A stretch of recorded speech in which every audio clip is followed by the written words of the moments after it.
Welcome to the Goods from the Woods. My name is Rivers Langley. I'm Sam Harder. And I'm Carter Glasscock. And today we are joined by two very, very special guests making their return to Disgraceland. It is our friends... And Greer. Alex Mandelberg. I was wondering, I was going to try and make a quick bet with you of who do you think he's going to point to first to introduce. I was going to be like, you want to make a quick dollar on it? we go counterclockwise here. Oh, yeah, sure. Is that the official rule?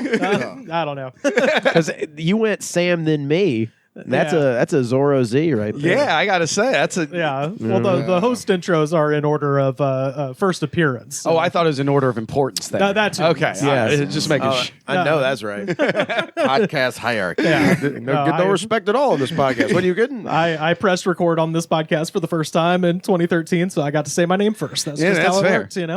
Yeah.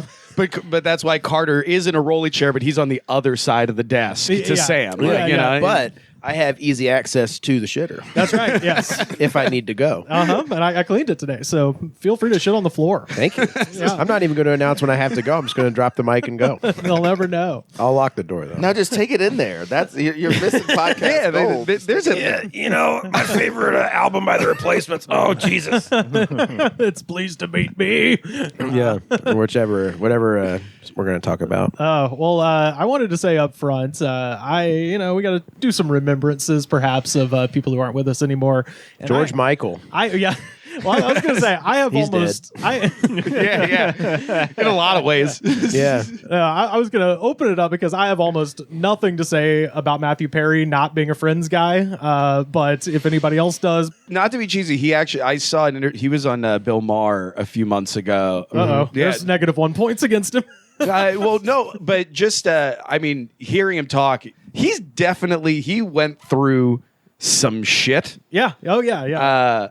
Whether he was even out of the other side of it is like kind of a... Seems like no. Really, who knows? Yeah. He seemed like... Seems like... But he from the details I read. If there's something worth remembering, it's like that dude, like he said, he's like, all I wanted to do when I was a kid was be a famous actor, and then I found out that wasn't good enough. And it's like, that's a...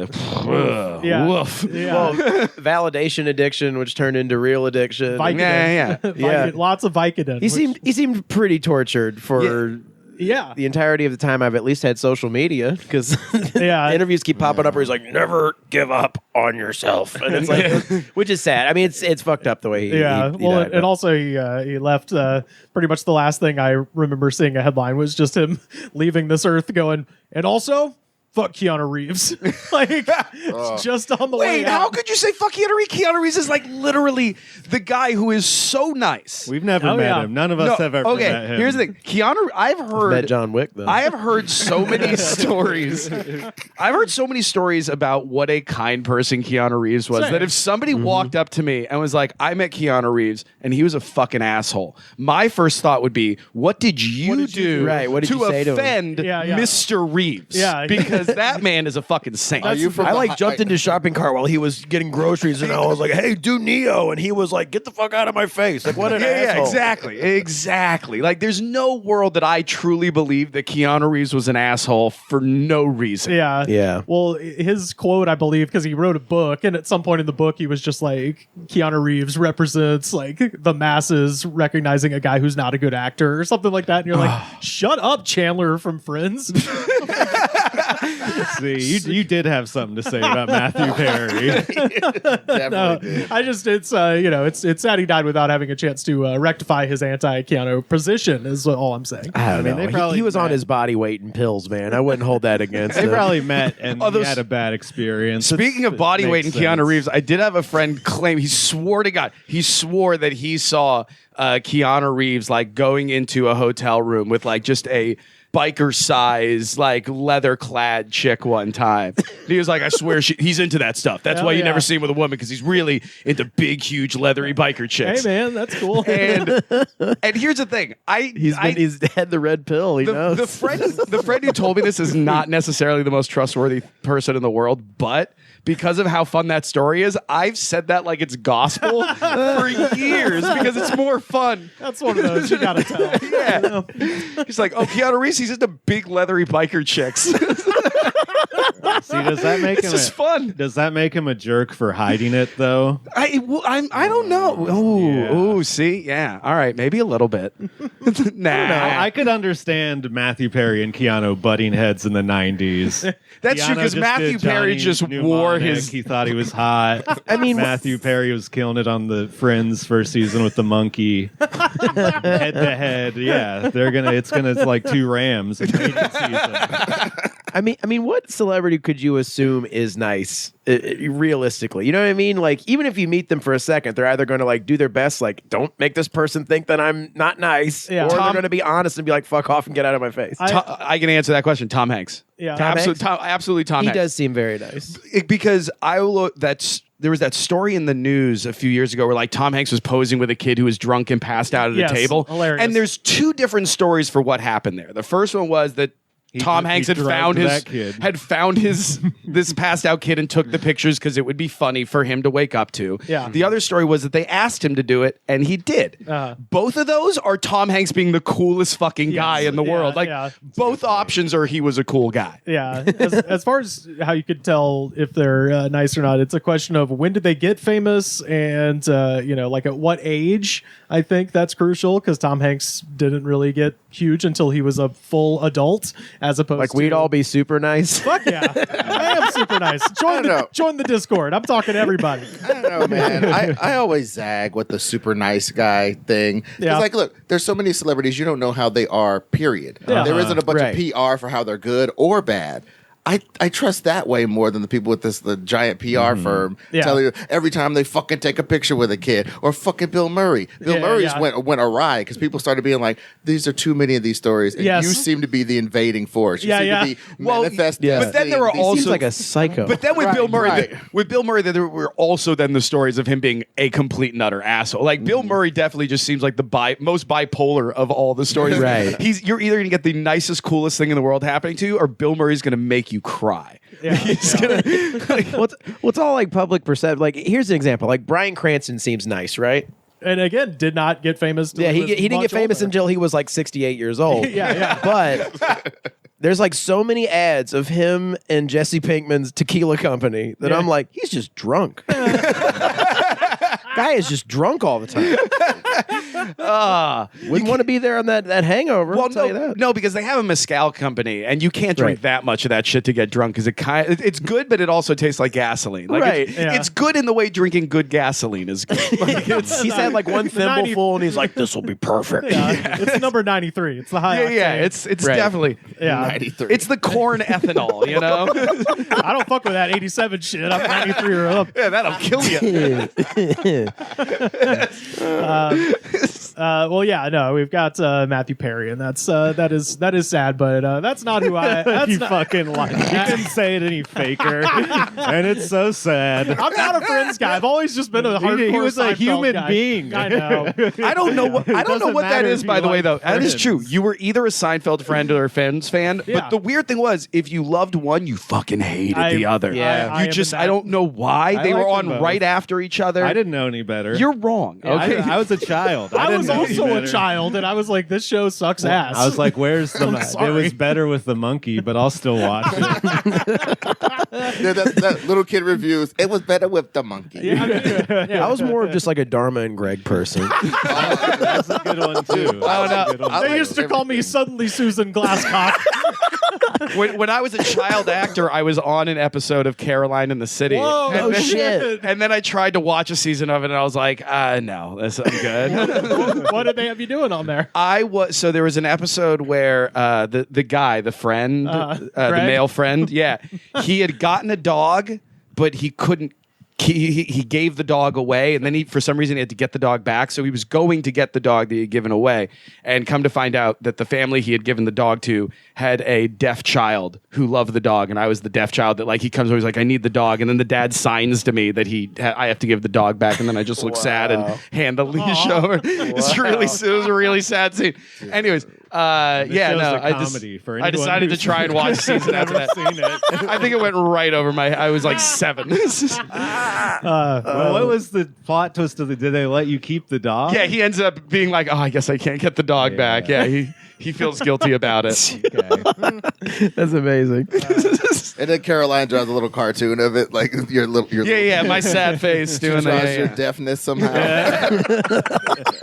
Wait, which one was Caroline in the City? Caroline would say she was a No, cartoonist. who was it though? Who was It was fucking, Marty McFly's mom. Oh, yeah. right. Leah Thompson. Leah Thompson. Yes. What was the one that Kathy Griffin was on? News Radio, which was one of the greatest She had her own show sitcoms though, too. ever. Oh, I love News Radio. I don't know. News Radio was great, and then Phil Hartman died, and then John Lovitz really, really, really tried hard. Yeah. He did his damnedest to fill those shoes. It was better but with the just monkey. nobody, nobody was going to fill Phil Hartman's shoes in that show. Matthew Perry is dead, but this guy is also not with us anymore, and I definitely wanted to shout him out. That, of course, is the late great Richard Roundtree. Passed know, away. man. Yeah, man. Shaft passed away at the age of 81, and what a cool fucking guy. Anytime he pops up in anything, he's like the district attorney in Seven. You know, he just pops up and Dude, stuff, he and you're was like, he holy was the shit. vice principal in Brick, right? Yeah, that's right. Yeah, He was the lead on a Damon Wayans show that my dad worked on called 413 Hope Street. Oh, It only ran for a season, and then it got pulled for political reasons because Damon got into a fight with the network. Oh, shit. But I got to hang out on set with Richard Roundtree. He was no shit. He was Shaft. Yeah, Like the man Just cool was as fuck. not just cool as fuck. So educated, really smart fucking dude. He was the one who gave me all of the education on blaxploitation films and their importance of like. The man was truly, truly, truly a fucking special human being. Yeah. Absolutely. Yeah, I was kind of reading a little bit about him this morning. He started off his career doing modeling for Salem Cigarettes and Duke's Hair Grease. Well, he was a sexy Oh, motherfucker. exactly. He was a sexy motherfucker. and then was on an off Broadway production of The Great White Hype in 1967. But Shaft is basically that's his big screen debut. That was the first thing. So just out the gate. Wow. And that movie, it's probably been about 10 years since I've seen it, but my God, it's so fucking cool. It's like, it's still. Watch it now. It's awesome. And directed by Gordon Parks, who really is like a guy that almost deserves his own episode. He had such a fascinating fucking life. But he turned a $500,000 movie into $12 million. So that was the Dude, Shaft. it's like a perfect storm. It's like it's the apotheosis of blaxploitation. Like it's that or Superfly. Yeah, like that's it. It's like those are the peaks where it's just like you get this is your Arnold Schwarzenegger Stallone of this shit. Yeah, Absolutely. Yeah, and of course he was he played Shaft again in the two Samuel L. Jackson reboots. Were as there well. like 4 or 5 Shaft films? There was, yeah. There was. Yeah, there's what is it? God damn it, Shaft in Africa? Shaft in Africa, Shaft yeah. Big Score and Shaft in Africa. Yeah, exactly. And they tried to make a TV series as well, but it's very short lived. Yeah. Well, in TV, the black TV detective that's the best is Hawk from Spencer for Hire. Oh, played shit. by Avery Brooks. That dude murders it, dude. Oh man, Captain Dude. Cisco. But Not anyway, to but be yeah. confused with Ernest Goes to Africa, wait, maybe that's the one I saw. which does not age well. It is not a Shaft movie. No. Ernest I is just a sex realized I machine. thought the first time that I ever got to operate a film camera live was filming Richard Roundtree in a scene from 413 Hope Street. Because I always loved camera department, so I would always just sit there. I'm like a young kid, and one of the times the guy was like, "You want to operate B camera for this take?" Wow. So I was operating the medium shot on Shaft. Holy I didn't even my think about God. that till right now. That is the first time I have touched a real film camera and operated it. God, dude, God, that dude. fucking rocks, man. Was with that fucking legend. He was a big man. He was Yeah. big in stature. Fucking, he was like built like a brick shit house. Yeah. He always looked like it, but you never know with the camera. Yeah. No. He really and hilarious too. If there was a chance for him to try and get the crew to laugh pre-action or post-cut, he was absolutely going to take it. Oh, Man. hell yeah. Who is he in Seven? Is he He's like the district attorney. That's right. That's gonna bring the fucking hammer down on John Doe. But no, I did want to mention the final line of Shaft is so fucking great, where he goes into the phone booth and he calls the actual cop, because Shaft is a private dick who's a sex machine for all the chicks, of course. He calls the actual cop and he's like, "I just busted your case wide open." And the cop says, You should close it. He says, you close it yourself, shitty. Hangs up the phone and just starts laughing like a maniac. Disappears into the night. It's like the coolest ending for a movie. I've really accomplished nothing. Well, I mean, in that way, it's very much like Indiana Jones. Yes. You know what I mean? Yeah.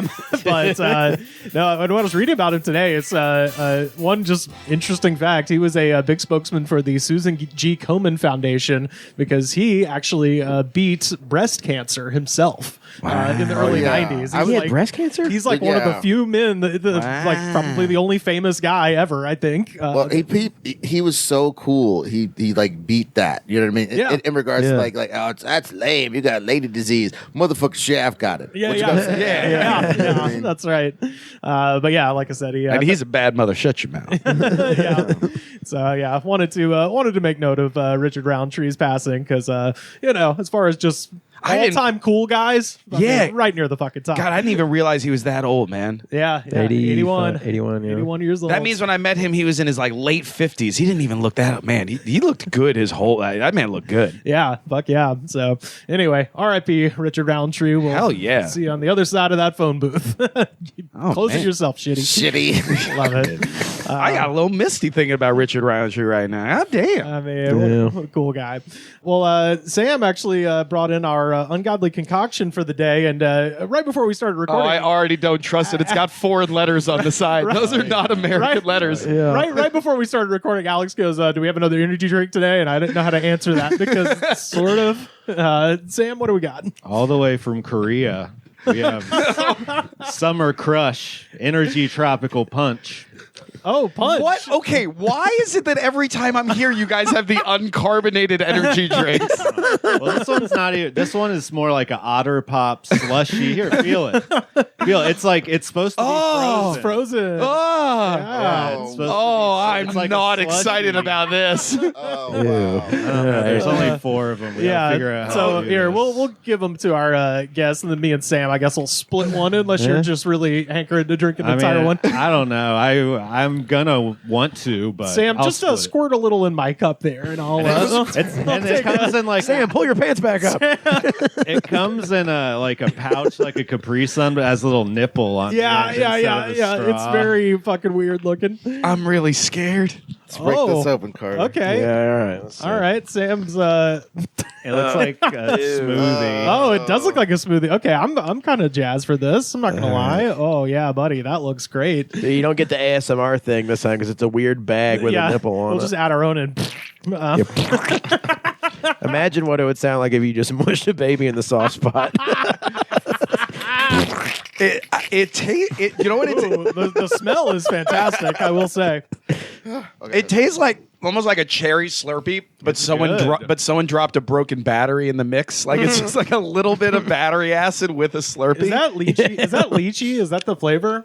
No, the flavor is Summer Crush. Well, I know that, Energy but it's, Tropical Punch. I think What do you it's think about this, Ed? kind of tastes like lychee a little bit.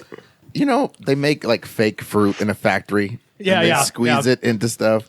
That's what it seems like. Yeah, you know, they back in the 90s, they had those popsicles that were like fresh fruit popsicles. They made you think that they're better for you. It was just this frozen solid. You ordered this from Korea. No, I found it at the H Mart, right? Oh, thank God. I was like, you better not have like paid customs tax Yeah. for this.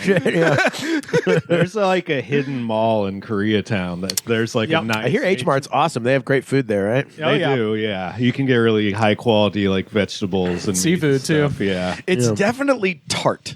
Yeah, it's tart. It is. I gotta say, I'm a big fan. Yeah, I like it. I like it a lot, and it's 60 milligrams of caffeine in each one of those juice pouches, fellas. So it's kind of a lot compared to what we normally drink in this segment. And it's got a lightning bolt with more realistic lightning bolts around the lightning bolt. Yeah. It's like it's really communicating this electricity, this power. I like how everything. I just drained mine. Fuck it. You guys are getting a real turned up Alex, I guess, on this. hell yeah. The dude. I logo gotta do it does too. I look gotta like get on a there. generic video game energy power up. You know, Yeah. I can't read any of the nutrition facts on the back. It's got caffeine and taurine, so kind of a red only, pill. right. and only 130 calories, so that's not too bad. Oh, thank That God. isn't too bad. Yeah, it's pretty good. It's all right. I like it. I'm giving it a Holy 5. shit.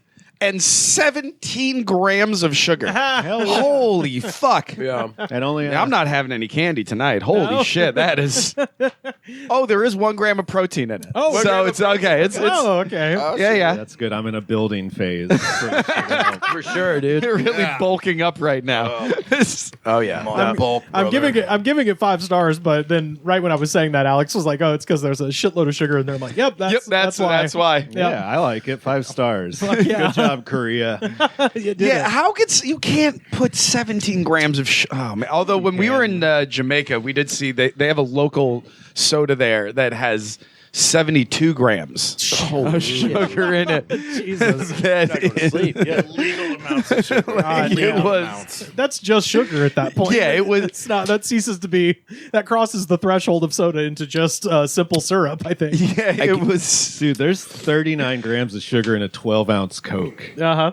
yeah. That's Yeah. insane. I didn't Yeah, ever yeah. think about that. I keep putting it So this down is and keep good. like picking it back up. It's good. great, right? Yeah, sugar is addicting. That's- I don't know really if you am feeling fucking it. heard. What's one more little taste? What's one more little taste? Well, the thing is, the thing that's going to give me a break from this is a sugar-free Mountain Dew. That's America for your ass. I'll take a break from those sugary products. Let me get a sugar-free Mountain Dew to balance it out. It kind of tastes like a cherry fruit punch with a little lemonade mixed in. I can see it. Yeah.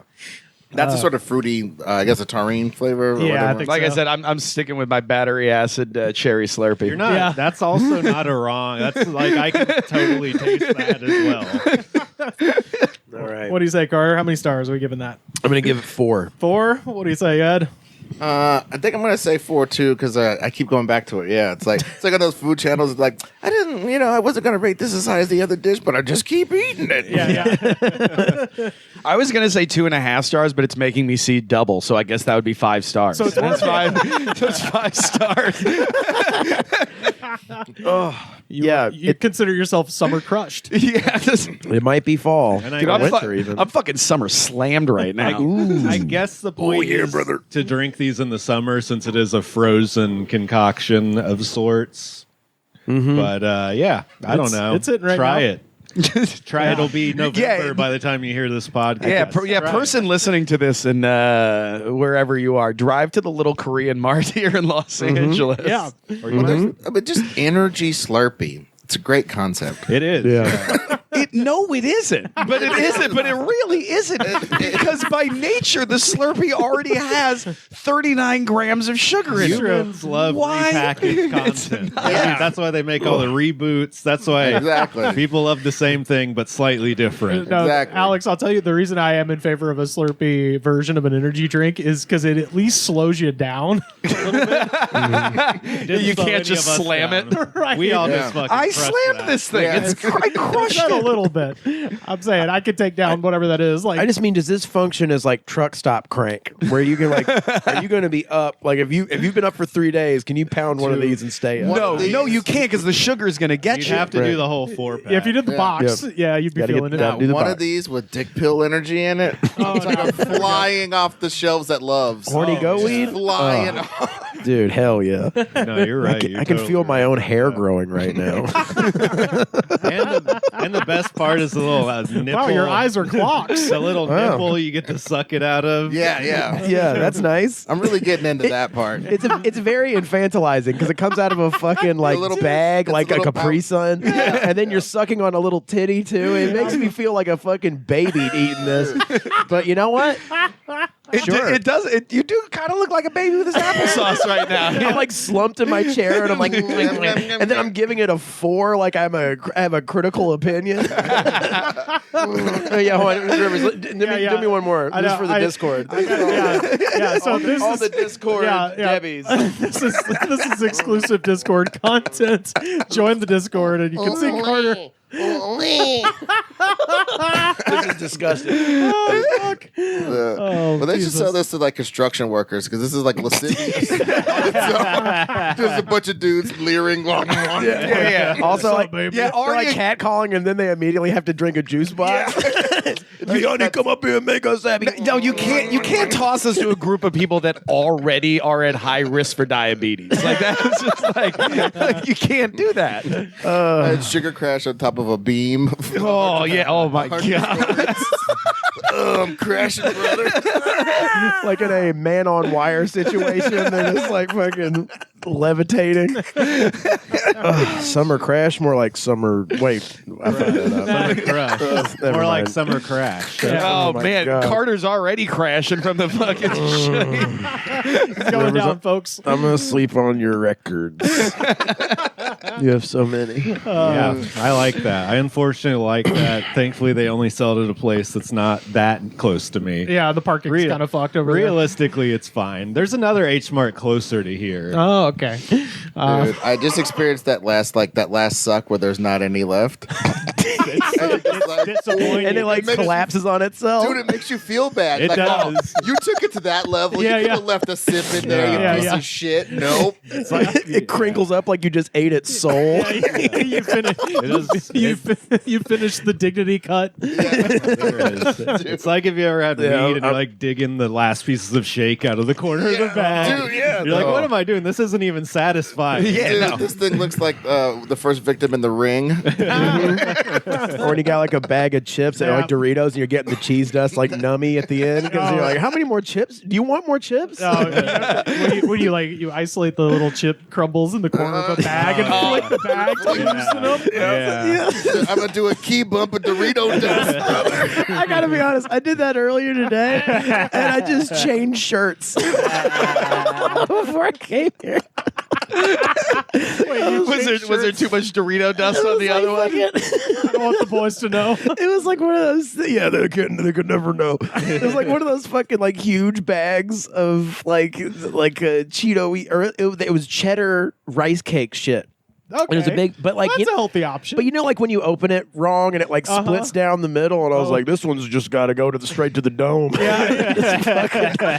All over. I just fucking bukkakied myself with cheese dust and fucking. I was like, this shirt's got to go. I got to go to my professional podcast.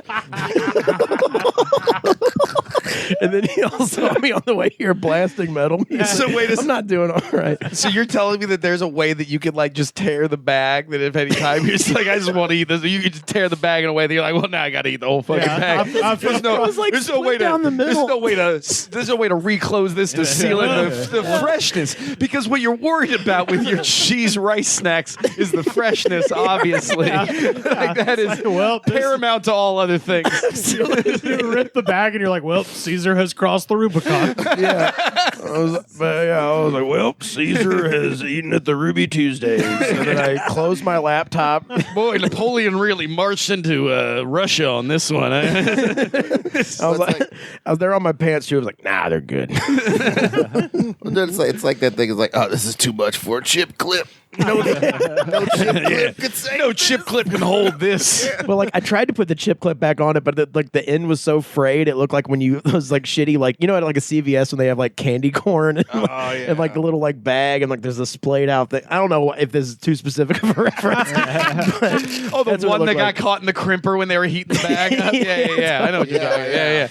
Yeah. Anyways, some fucker was sugar crashing while they were making that particular bag. Yeah. It's just like, This is not uniform. I wish I had another one of these. Same. Yeah. they are good. Fuck. Very, very good. Shout out to all of our friends in Korea.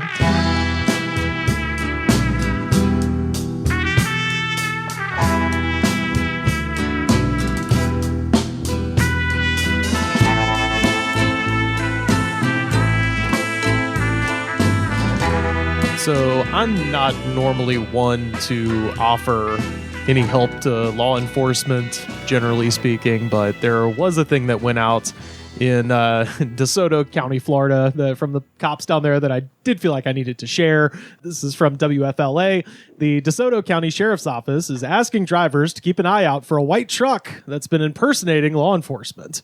The Chevy Silverado, which is which is just like a cop car. Dude, down south. I mean, that's the thing. In Texas, they do hide them. It's just like an SUV. That's what I'm saying. It doesn't look like a cop. It doesn't say police on it. Just all of a sudden, the lights are on. Dude, yeah. When you get down south, or even to like far-flung counties in whatever the hinterlands of California. Even those places, the federal government just gives these people so much fucking money. They do turn like, I saw one where it was like a Dodge Challenger that was a cop car, and I'm like, that's a 2-door. Yeah, I remember the back. Yeah, it's like you're under arrest. Now hold on, let me scoot. Let me push the seat forward a little bit. No, we're taking no prisoners. Yeah. That's the message. But see, that's interceptor. It's not because we're unempathetic killers. It's because there's just no room. But that's always the great joke. Was like forever, like cops in the South on television were represented as like some dude driving his own beat up fucking sports car that he has that light that he sticks out on the outside that shit is real. magnetically attaches to the roof and then somehow has a siren and fucking that See shit. if these Duke boys can get out of this honeycomb they got themselves into. So Them Duke boys. So the Chevy Silverado is equipped with red and blue lights and has also been spotted impersonating officials in several other Florida counties as well. According to police, the Silverado has green decals, and that includes multiple decals that say Booty Patrol. I mean, based on everything I know about people in Florida, there is no way this guy is less qualified than any other person in Florida to be a police officer. I'm just saying. At least there's a chance the Booty Patrol guy isn't armed and will murder you. Yeah, exactly. I'm sure, like, back at the stage when people, like, cops saw his Booty Patrol sticker, they're like, what unit were you with? I just want to meet the guy who I was with Spring Break, 2002. dude. I'm sure at least 1/3 of cops who saw that truck drive by before all these reports came out saw that truck and were like, "That's fucking cool, man. Yeah. That's fucking cool, bro. I got to do that to my truck."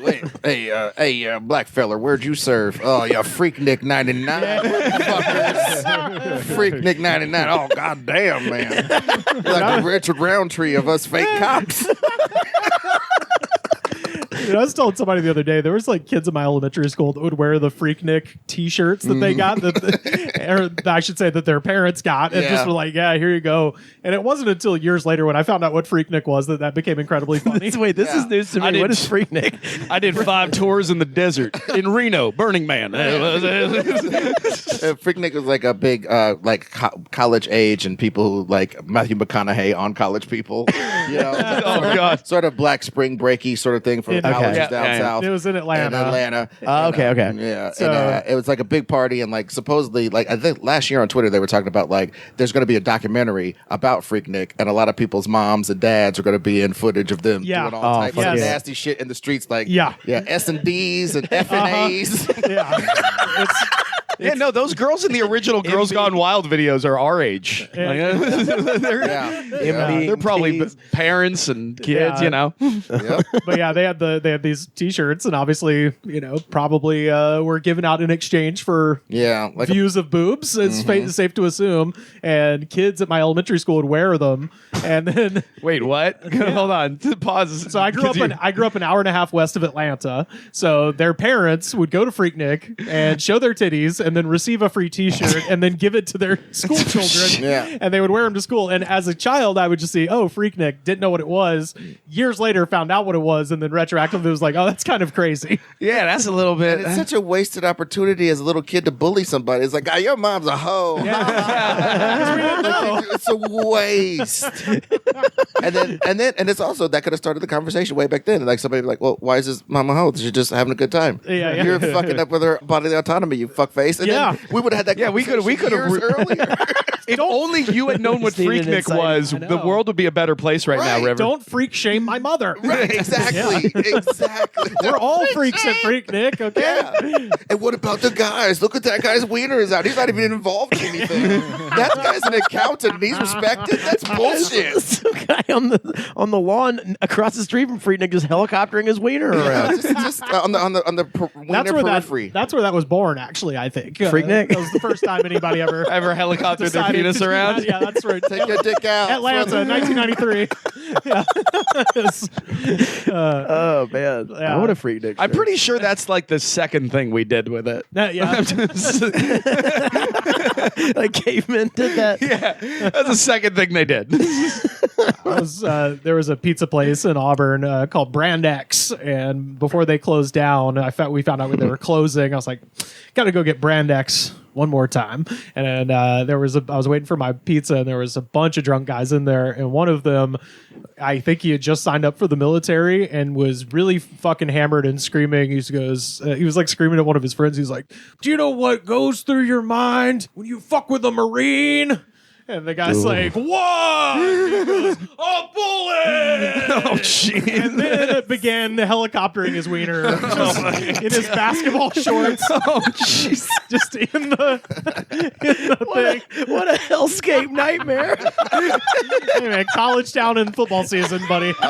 Get as far away as you can. But yeah. Roll Tide. Yeah, War Eagle in this case. But yeah. Okay, War Eagle. Recollections of where we're from. I got your War Eagle right here, motherfucker.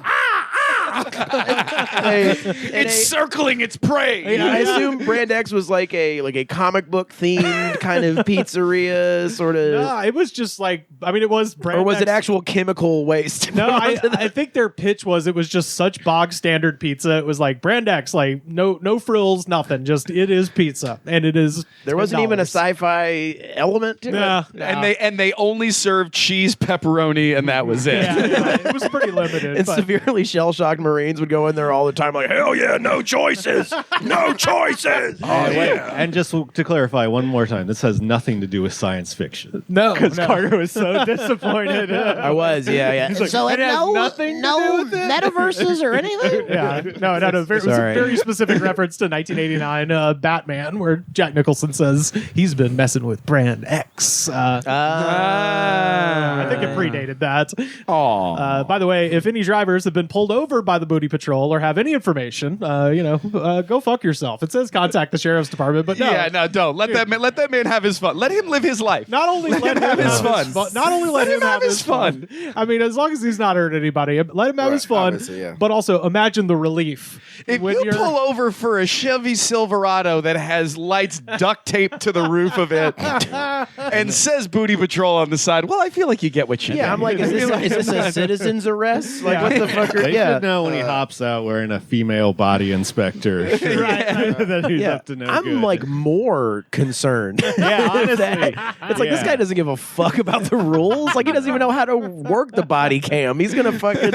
I would say there's two scenarios. One, imagine the relief of getting pulled over and you're like, fuck. And then he just comes to the door and he just rips his pants off and then, party boy. Oh, yeah, no. Like, I would absolutely look at a stranger's dick instead of having a ticket written for doing something illegal. Like every time. like a $20 ticket. The other scenario is that would suck is if you got pulled over and, ate a bag of heroin and then he gets to the window and he's like, Booty Patrol. And you're like, oh, hold on. I got to stick my fingers down my throat. yeah. 3 or 4 guys are going to kill me over the course of 7 days because of what you've just done. I lost so much product. I have to kill you now, actually. Oh my God. You're not a cop. I'm going to murder you now. I have to Shagur your fucking ass. Yeah. I have to right bring, about now. I have to bring your head to El Generalissimo now. And explain, and I'm still probably have to lie and say some story about you stealing it. Yeah. Yep. It's like, I have brought you the head of the Booty Patrol. It brought you the head of the Calvin peeing on a symbol of a Chevy, I guess. I got a star on my car and a one on my chest, a gun on my hip and the right to arrest. I'm the guy who's the boss on this highway. So watch out what you're doing when you're driving my way. If you break the law, you'll hear from me. I know I'm working for the state. I'm the highway patrol.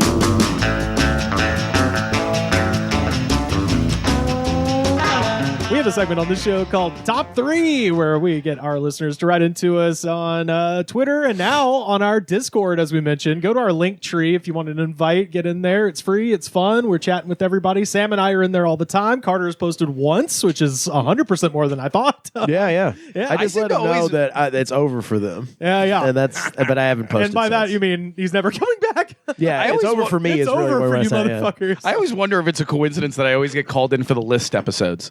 This is my third list episode. Yeah. You're a lisper. I'm a good list person, I guess. But yeah, this first one comes to us from J.M. Janks, and the question is top 3 lead singers. I have the 2 correct answers and then a very personal opinion. Okay. Okay. We did an episode several years ago at this point with Drew Morgan called Lead Singers, but that was just a bracket of who would win in a fight. Singers. None of mine are doing that. Yeah. They're all kind of sinewy, stringy men. Yeah, I think we determined it would have been Ronnie Van Zant from Lynyrd Skynyrd. Of all the lead singers, or perhaps Ice-T from Body Count. I think those were the 2 that we came up with. Oh, okay. I was about to say, you can try to Negro Leagues this, because I think a lot of these spindly fucks will get beat up by the lead singer of the Gap Band. Oh, yeah, exactly. Yeah. Oh, yeah. So I'm just saying, we got some kind of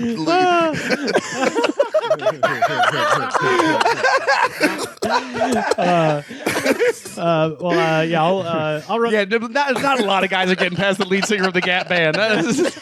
Have you seen that black man in a cowboy hat? You don't fuck with that. Outstanding. In a bejeweled cowboy hat, you're really not fucking with that man. No way. That if you watch Tales from the Tour Bus, the Mike Judge series, where he did 2 seasons. One was about outlaw country, and then season 2 was about funk. And it's one of the most incredible series ever. You've picked the 2 most low key insane genres. Well, I think. I'm going to butcher it, but basically Jerry Lee Lewis. He shot up through the roof of something and destroyed these dental models or something. Yeah, and then he had to pay for them. Yeah. And they were more expensive than the money he had made rocking and rolling that week or something. So it was a big deal. What the fuck? These people are insane. While staying married to his cousin. That's right. Who was 13. Hey, stand by your man. That's right. I always forget his 13-year-old cousin, right? Yeah, I married her. That's not weird. Well, hey, everybody was doing it. Elvis, fucking Jerry Lee Lewis, Chuck Berry, Charlie Chaplin. fucking Charlie Chaplin. Various serfs from 1492. Fatty Arbuckle. No, Fatty was chill, man. That case got thrown out. Yeah. we get Justice for Fatty. Yeah. Let's end the 100-year fucking what's that shit? What? Defamation. Defamation. Yes. Yeah. I actually found that woman's grave one time accidentally walking around Hollywood forever. Accidentally. Well, no, I was looking for Jane Mansfield and I found Virginia Rapé. Boy, this isn't 7-Eleven. What's going on here? I was playing Pokemon Go and I stumbled across the lady that Fatty Arbuckle killed. No, she drank herself to death. Okay. Come on. But not according to Hollywood Babylon. Yeah, I know. Justice for Fatty. But top 3. Top 3 lead singers. So I'm going to run down mine real quick. Number 3, Brittany Howard from the Alabama Shakes of course, Athens, Alabama. Fucking amazing singer. Nice. Their 2 records, Boys and Girls and Sound and Color, 2 of the best records of the 2010s. And I met her personally, and she was legit just one of the coolest people I've ever hung out with. She was backing up Charles Bradley at the Waverly Boogie that I host every year. And they were kind of a surprise. And the Alabama Shakes showed up to back up Charles Bradley. And we were just kind of hanging out backstage watching the bands and stuff. And she smoked an entire pack of cigarettes, it seemed like, in about an hour. just and is still able to sing. Butt to butt, and then sang amazingly. Yeah. Wow. So cool as shit. And those records are great. I watched Jason Mraz do the same thing. Is that right? No, that seriously. Makes more sense. Jason torch Mraz a pack of cigarettes torches cigarettes end to end, and then just goes out and sings with that. Really? You're like, what the fuck? Mr. A to Z, I'm all about the remedy. Yeah. Number 2, got to go all the way across state lines into Georgia for this one. Greg Allman from the Allman Brothers Band. Okay. I always tell people, listen to Midnight Rider, listen to Whip and Post, tell me that isn't a top 10 voice of the 20th century. Yeah, not top. It is top 10, not top 3, but it is top 10. It's top 3 for me. I'm just throwing it out to the general populace, I would say. On average, goes into top 10 situation. He can wail. He's kind of got like the sort of thing with his eyes, where it's a little. Yeah, fuck yeah. And I'd also point everyone to the Allman Brothers episode of This Is Rad that I did back in September of 2018 to hear more of my thoughts on the Allman Brothers. And the number one most underrated singer in the most underrated band, it is Gene Ween. Talk about the most versatile voice probably of his genre, of his generation, of all the alternative singers. Like, sure, you can point to Chris Cornell, but he sang rock and roll very well. Gene Ween does rock, he does jazz, country. Ween spans the genres, they do it all. So anyway, that's my number one. And I'd say he does have a very versatile voice. He kind of reminds me like what's his name, the lead singer from Faith No More, who's also Mike Patton, who's also one of those guys that just like he can sing metal, he can sing rock, he can sing he can sing a lot of different shit, and he does it. I saw them live one time, and he really he's insane. He really did blow me away live. He's very talented. I mean, it's like he also does like voiceovers for Zombies and I Am Legend. Like he does all types of shit with his voice. Yeah, I got a chance to see Ween over at the Greek Theater back in the summer, and it was fucking gnarly. And dude still hit the note, man. He's great. So yeah, that's my top 3. I have one honorable mention that I'll throw in if nobody else says it. Carter, what do you got? This is probably more like personal opinion than like objectively the best. Yeah, that's what it is. Like Robert Plant's not on my list. Sure. I'll say that. Yeah. People may not like this. I think fucking Liam Gallagher is pretty great from Oasis. Yeah, absolutely. He has a very one-note voice, but it is very strong, and he is very entertaining in interviews. He has the braggadocio of him that he actually wrote any of those songs, and he didn't. I do love that. But he's such a dick. But I don't know. His voice is like such a mid-range that I really like, that I find pleasant. Yeah. There's a reason that Wonderwall has like 1 billion plays. Yeah. I was literally, I just being like the Wonderwall. The song that everybody else sings. The song that everybody else sings. Everybody else. It's like, he's I don't easy to even shit equate him to that song anymore. I've heard so many people with an acoustic guitar at a fucking party play it. Absolutely. It's everyone's like today, like the Restart song, because that's the first song everyone learns on acoustic guitar. But also, there's something to the people who make something look so easy, whether it is easy, whether they don't have talent, whatever the fuck you want to say. Rob Liefeld in comics, a lot of people who they just did it. Like, that guy gets to do it? Yeah. And then you feel like you could do it, but like there's something masterful to that even. Oh, yeah. 100%. And it's the same thing. Like, all he does on stage is put his hands behind his back and sing the songs, and it just seems like anyone could do that shit. But he just has a tone that people can't.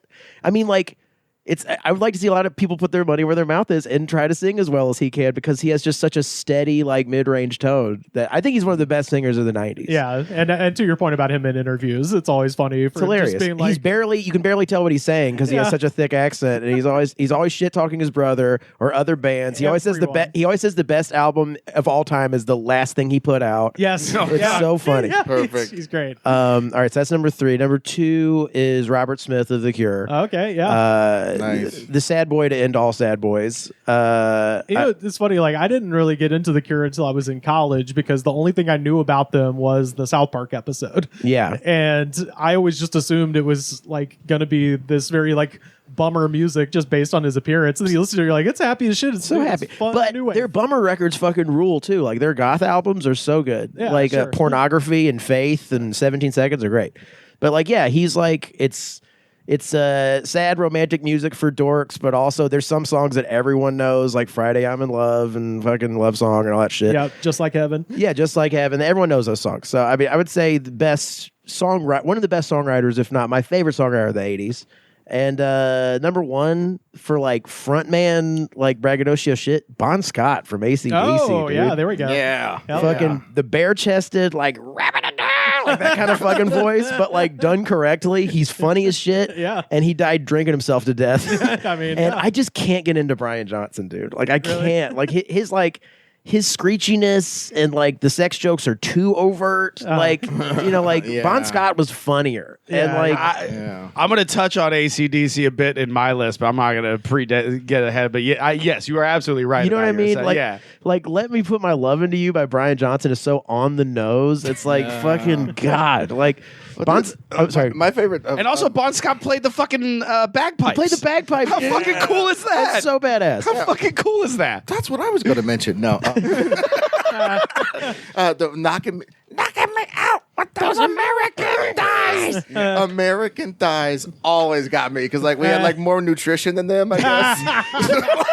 Our chicks had fatter thighs at the time. British women, or no, they're Australian. Australian women can be a bit spindly, you know. Our Sheila's a bit stringy. Brian Johnson, the second singer, is Scottish, I believe. I think they're all Scottish immigrants. Yeah. Right. Yeah. Well, Brian Johnson's like, he's got this thing where he sounds like an angry gremlin. Bon Scott does like the high-pitched thing where it sounds correctly, where it's right on the verge of being able to make fun of it, but it's like, I don't know, his screechy, nasally sex goblin thing works. Brian always sounded like he was doing an impersonation of Bond. 100%. Like that was what it always sounded like. Yes, 100%. Yeah, right. impersonation. Yeah. What do we got, Ed? Okay, you know what? Somebody flew up the charts earlier when I made that Gap Band joke. I really started thinking about it. Okay. Charlie Wilson of the fucking Gap Band is a great vocalist. Yeah, he is though. That is a good one. Outstanding. Fucking You Dropped the Bomb on Me. You Dropped the Bomb on Me is that's the white one. Early in the Morning, that's a black one. Outstanding is more of a black one, but a lot of people like it. And Burn Rubber on Me. Oh, fuck yeah. Burn Rubber on Me. Charlie. There's that video that went crazy of Dave Grohl admitting how many fucking drum loops he stole from fucking Gap. He's like all the disco flam that I did was mostly Gap Band and fucking that shit. Gap Band, Daz Band. Got to give a shout out to Daz Band as well. You know what I'm saying? Land it, whip. Anyway, there was a vocal style at that time. That dude from Cameo with the big fucking wiener thing. Mm-hmm. Oh, the cod piece. He had a cod piece. piece. He had a red cod piece. Anyway, so just that whole era. But like Houdini. I used this word earlier, but the apotheosis of all that is Charlie Wilson and the Gap Band. Yeah. Just that vocal tone and just that performance. So I love Charlie Wilson. He's great. And Charlie Wilson has his own song. He's like, my name's Charlie. Last name Wilson. Giant hit.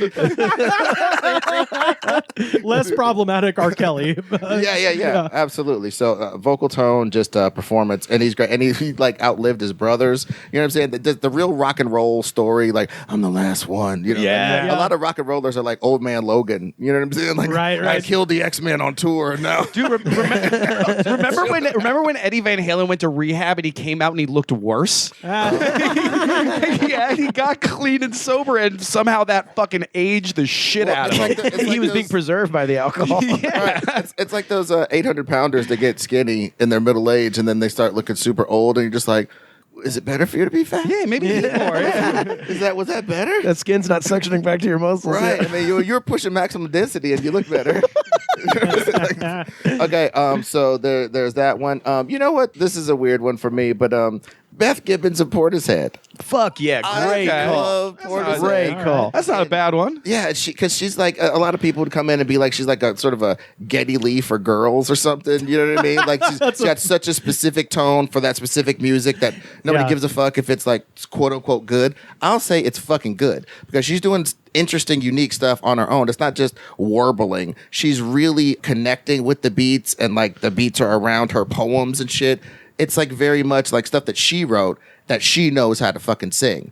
And it's bolstered by some of the greatest, you know, I don't want to call it trip hop. They were pioneers in that. A lot of people were biting their style, you know, of those old loops and like playing instruments on top of loops. It's like beautiful stuff. It's akin to the Roots, basically. Right. Live instrumentation with a little sampling, with a little dusty drums from you found on some record from 1972, and then your own live chord synths, and then her voice. Just beautiful shit, man. I love it. A voice like so good that it features well on other songs. I mean, it's like an angelic voice. Like she has an incredible voice. Yeah, ethereal, right? Yeah. It comes from like another realm, and that shit is important for like any of this music performance that's vocal based. Yeah. It's got to sound like it's coming from another room while a rainstorm was happening or something. Yeah, yeah. You know what I mean? Yeah, Like, yeah. there's something cool about that. I love her. All right. I like those. And last one, Ice Cube, NWA. Yeah, I said it. Okay, sure. All right. Okay. Whoa. Yeah. That's fair. That's a crazy thing to It's a say. cheat. Okay, Because, that's- dude, it was going to be my honorable mention. No, but some he of these does other ones- deserve extra credit because he was writing for 3 guys in that group. Dude, like I'm that telling dude, you. like he really was I'm doing a telling you. lot. His of fucking classic work. era defined an entire genre. Dude, Like, Yeah. I tell you, I mean, for audio genocide, it was good.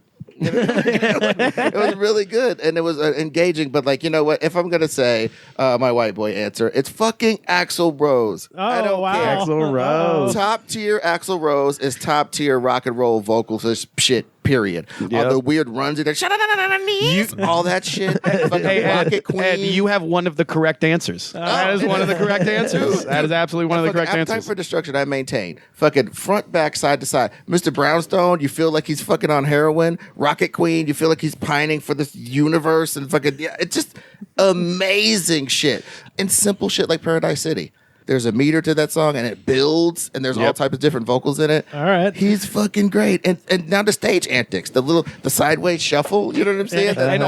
And on to what Carter said, I did not want to see AC/DC live for a long fucking time. And then Axl was singing for him. I was like, oh, I'll fucking go see that. I'll go see that shit, yeah. in a goddamn second. I'll go see Axl Rose sing AC/DC songs. That sounds because amazing, yeah. of those screechy guys, of those wah.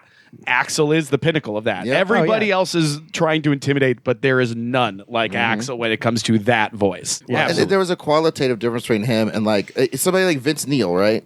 It's like there's a qualitative. I remember the Axl era. never killed anybody. Well, I remember the era where like you could have Guns N' Roses, Poison, Motley Crue, and everybody all in your CD thing, and it's like, but this is different than these other tapes. I remember it when I was a kid, like.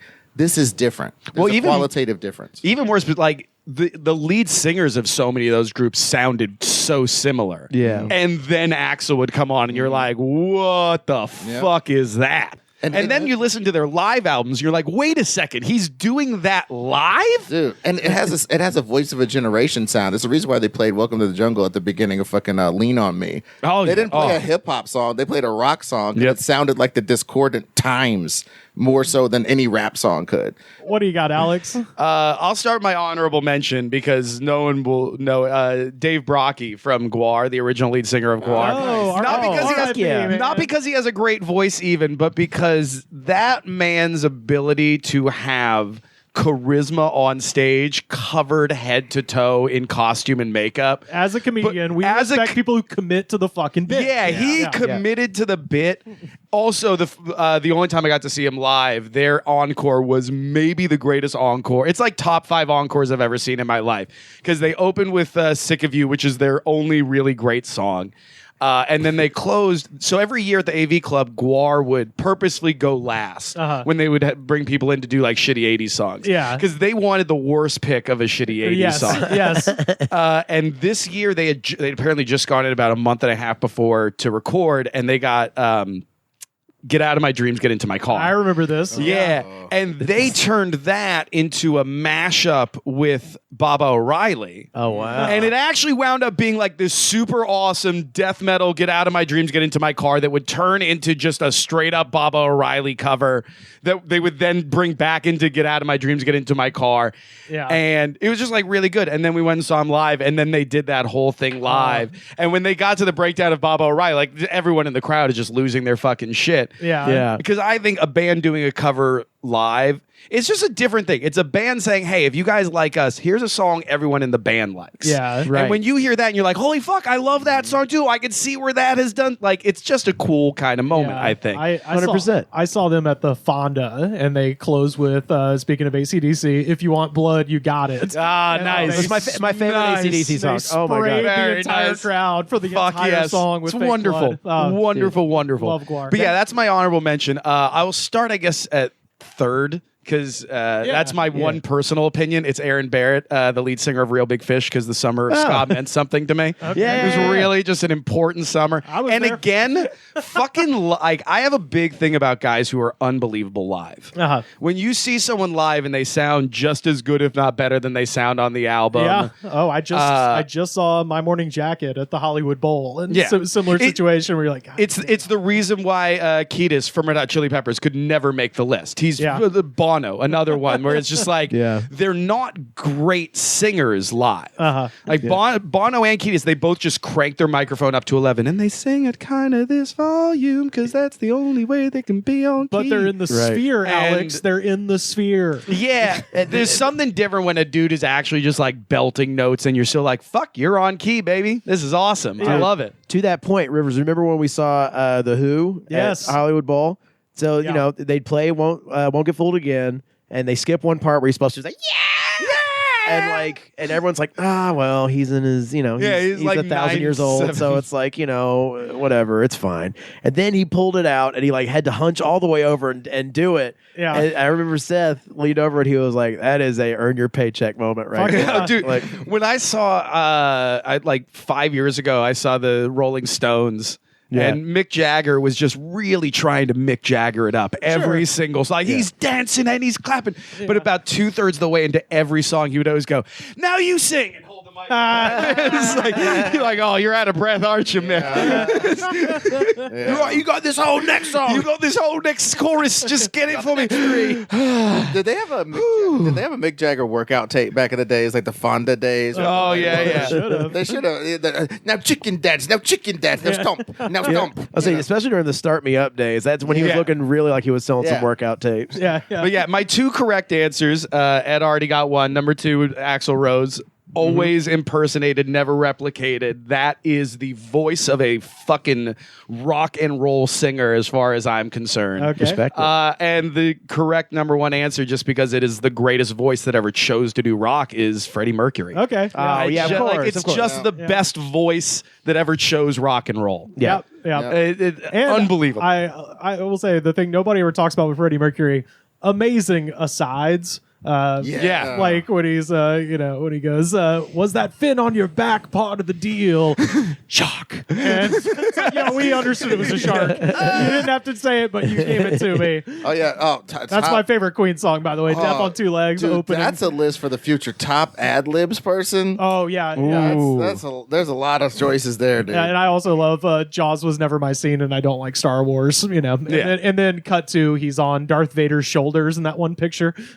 You ever seen that? No, I mean, what was it when they did Live Aid and Elton John walked in after they were done and was just like, other fucking people have to go up, right? Like, you realize you just shut the fucking show down at 2:30. We're supposed to go till 8. Yeah, you motherfucker. Well, dude, and I think Freddie Mercury's up there just because of all the. I mean, the soundtrack stuff was big for me before I was even into like rock and roll music at all. Like as a kid, I would listen to watch Flash Gordon, watch The Highlander, or whatever. Oh yeah, and just like this voice from the future in these weird scenarios. It was just, it's just such a shame that Brian May owns that story. So it took forever to get the movie, and when it came out, it was a lie anyways. Right.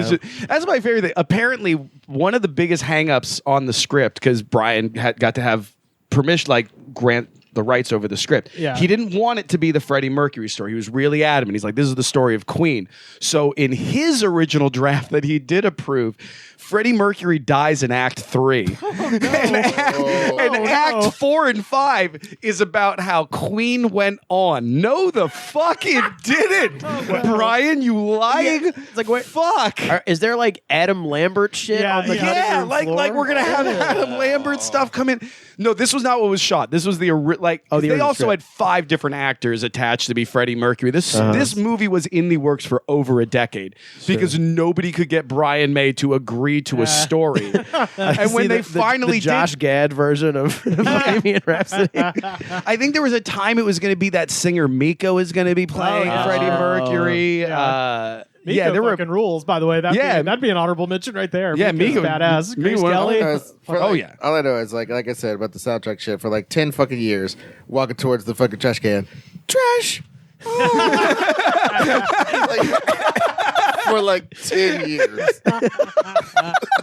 Fuck yeah. Oh wait, let's go back. You think Ice Cube's the lead singer of NWA? He absolutely He definitely is. is. Over He Easy Over E. Eazy-E. Yeah, no, Easy Yeah. was the famous one, but no, That's the lead singer. Hey. We didn't count when Liam Gallagher doesn't write his own shit. I'm sorry. It doesn't fucking matter. Easy E's the legend out of all. Okay, of them. okay. Out of Hold on a all of second. them. Hold on. Did NWA who continue drops without who Ice drops Cube? bars first on "Fuck the Police"? I mean, Is that Ice Cube? Ice Cube Is that where is number one in a line? Is that at the lead? Is that at the front? The front man, the lead. Literally, the man was when leading. you're writing 75% of the people's raps in the group, like MC Ren would come in with some balled up pieces of paper, Yeah. fresh. But like, He's writing for Easy. Everything Easy ever That said, doesn't Ice matter. Cube wrote. That's the lead singer. I This was is gonna the say- voice. or This even is or the even style. like beyond like the songwriting shit, like if it's especially when it's kind of hazy, like in like a rap group or something, like who's like the lead singer, like say like Wu-Tang, like you would say RZA, but RZA's like the guy who holds it all together. So I would say it's like Method Man in Wu-Tang. Well, Wu-Tang is weird on the sidebar. Wu-Tang is weird because Raekwon and Inspector Deck start out so many songs. Like Right, they exactly. rap on more songs Yeah. than a lot of other people. So does like Ghostface. So that comes into this weird territory with groups. That's the thing too. And there's also there's too many guys in Wu-Tang for you to have Yeah. anybody Well, be a who- lead. who Because there's gets like the there's like 12 motherfuckers in there, right? Who gets the most I guess solo? RZA would be, but- Who gets the most solo songs? I think it's Ice Cube. Ice Cube raps on fucking Dope Yeah. Man. Yeah. Ice Cube starts out Fuck the Police. A lot of the fucking Easy had his own album back then. Yeah. that had a bunch of songs that Ice Cube also fucking wrote. Yeah, but Easy wasn't on every track. Yeah, I think don't know. He almost Eazy-E's was. kind of the flavor. Easy- he was trying to be the RZA of the group. Easy he paid for had everything. his own songs on NWA albums, though. Yeah, you're he acting did. like You're you're acting absolutely like right. that never happened. You're acting like NWA would have been as famous without Easy. See, I think that and there is no way in hell that would have happened. Easy he was the RZA of the group, but you have to have your Method Man. You have to have the Well, you said it. I Jizza, think- the Raekwon, everyone. Yeah, well, you said it, and I think the Oasis comparison is apt because Noel is like the brains behind the operation, but then But, Liam is the lead singer. I'm just thinking of the solo songs that on the NWA albums before Ice Cube left. It seems like the solo songs, the showcase songs, were Ice Cube songs. Yeah. Yeah, that's true. What you got, Sam? Easy motherfucking E. Let's go back to it. When you guys go, hey, think of NWA. Ice Cube's number 3. You think of No, you're crazy. No, he's number one or two. Over number two? Dr. Dre. Dr. Dre. He's 3. He's fucking 3. Oh, Eazy-E's never. You know all the people- Easy 3 is what You know all the, I mean, Dre didn't have to be in a bunch of kids' movies to make his millions of dollars like Ice Cube did. I'm just saying. We're gonna put up a poll on Twitter at the Good Spot and let the audience decide who is the lead singer of NWA. It's Ice Cube or Eazy-E. Yella, dude. Yella is the singer. Yeah, watch it comes back EJ Ren. MC Ren is the MC singer. Ren. There will only be 2 choices. I'm not letting this go anywhere else. Dude, MC Ren wins in a landslide. Our audience is just contrarians, man. Yeah, that's right. Yellow. Yeah, DJ Yellow wins in a It's landslide. in the Ren off. Or the fucking Arabian Prince. Arabian Prince. Arabian Prince. Yeah. win. Oh Jesus. and then I was also going to say Axl Rose, but then Easy became so important. All of a sudden, he's now on my Mount Rushmore. No, listen, it's okay. Everyone, everybody should have had Axl Rose on their list because that is one of the correct answers. It just is. And then let's go with Scarface from the Ghetto Boys. All right. Fuck yeah. Harder to argue the lead singer on that. Bushwick one. Bill is the lead singer. Bill was the lead singer, very obviously. At one point, none of the Ghetto Boys were in the group, and the Ghetto Boys was still happening on Rap a Lot Records. It was like Big Mike and someone else. Dude, Ghetto That feels Boys- like when nobody noticed Boys to Men went from 4 guys to 3 guys. Like, it's just, Boys 3 men. No, I mean Scarface has got like one of those like immediately identifiable flows. Like he has like he has such like command to his voice but his like such a storytelling ability that is unparalleled. He So also had the thing like Ice Cube where a million people ripped off his whole style. Like pioneered that whole gangster rap in that era. yeah. Hell yeah. I wanted to say my honorable mention that nobody mentioned, John Fogerty. CCR. I literally talked about him outside. He was on my list of like, maybe it's close because he's also fucking just an awesome. The only thing that held me back was that album he made when he won the lawsuit that he could sing CCR songs again. Oh yeah, and he made that album where he sang CCR songs with a bunch of people. It was the early draft of what Taylor Swift is. And yeah, he got out sang on every track because the voice didn't stay. Yeah. Like and center field is decent, but that's kind of where his solo. He did I think he did Favorite or Fortunate Son with Dave Grohl and Foo Fighters. And like Dave Grohl like, and then all of a sudden they go to forward, he's like, like it was really howly. Fucking the old Yeller wandered in the studio. It sounded like a dog that got fucking hit by a car. I just wanted to put up one vocal performance that I wanted to just go down in history because I think this song is going to be washed away, not just by political correctness, maybe by correctness. I don't know. The vocal performance of Homeboy from Dire Straits on Money for Nothing. Oh, yeah, sure. It's like a whole generation's tone thing. I when I listen to it, I try to sing it myself, and I don't sing it like me. I don't sing it like fucking Tina Turner, who's also a great person who maybe should have made somebody's honorable mention at least. Yeah. You know, like fucking like that tone and the way he's saying everything, like the way he's being the different people that he's talking about in the song, the guys who are loading the refrigerators and are mad at the rock stars for being rich, and just that tone, like, that little he's a millionaire. There's something in how he's saying that. It's just it's a performance. I just wanted to mention it as a performance of a song. I don't think it can be beat. I don't think other people could cover it better. I don't think anybody could out sing him on it. It's his. It's that, and that's all it's gonna be. Well, that's how I feel like John Fogerty. And also with John Fogerty is like in the category of like drunk uncle singers that like I put like Bob Seger in. Yeah, you know what I mean? Like, Seger too. But and it's also. But also, you mentioned center field, which isn't CCR. That's just Fogerty. That was back when he wouldn't do rock because he was like, no, if I can't be in CCR, I'm not going to do rock. I'm going to do country music. Yeah. Also, this is lead singers of bands, right? Yes. Not just Right. So that's why I wouldn't include Tina Turner or Bjork or or Eminem or anything like Well, I was about to mention. You can say Eminem Jimmy. and D12. I was about to mention Jimmy, but it's not the Jimi Hendrix Experience. It's just Jimmy with guys who are great musicians, but it's not. It's not a band per se. That's what I was it is and it isn't. Can we agree that Eminem is the lead singer of D12 at least? Is that at least an agreement we all come to? It's bizarre, you motherfucker. It's proof. They have a song called My Band. Yeah, Eminem is singing about his band. Oh, this is his band. Jesus. Well, yeah, shout out to JM Jenks for that question. I think we got time for one more real quick. This is from our friend Harry Hood. Top 3 websites of your youth.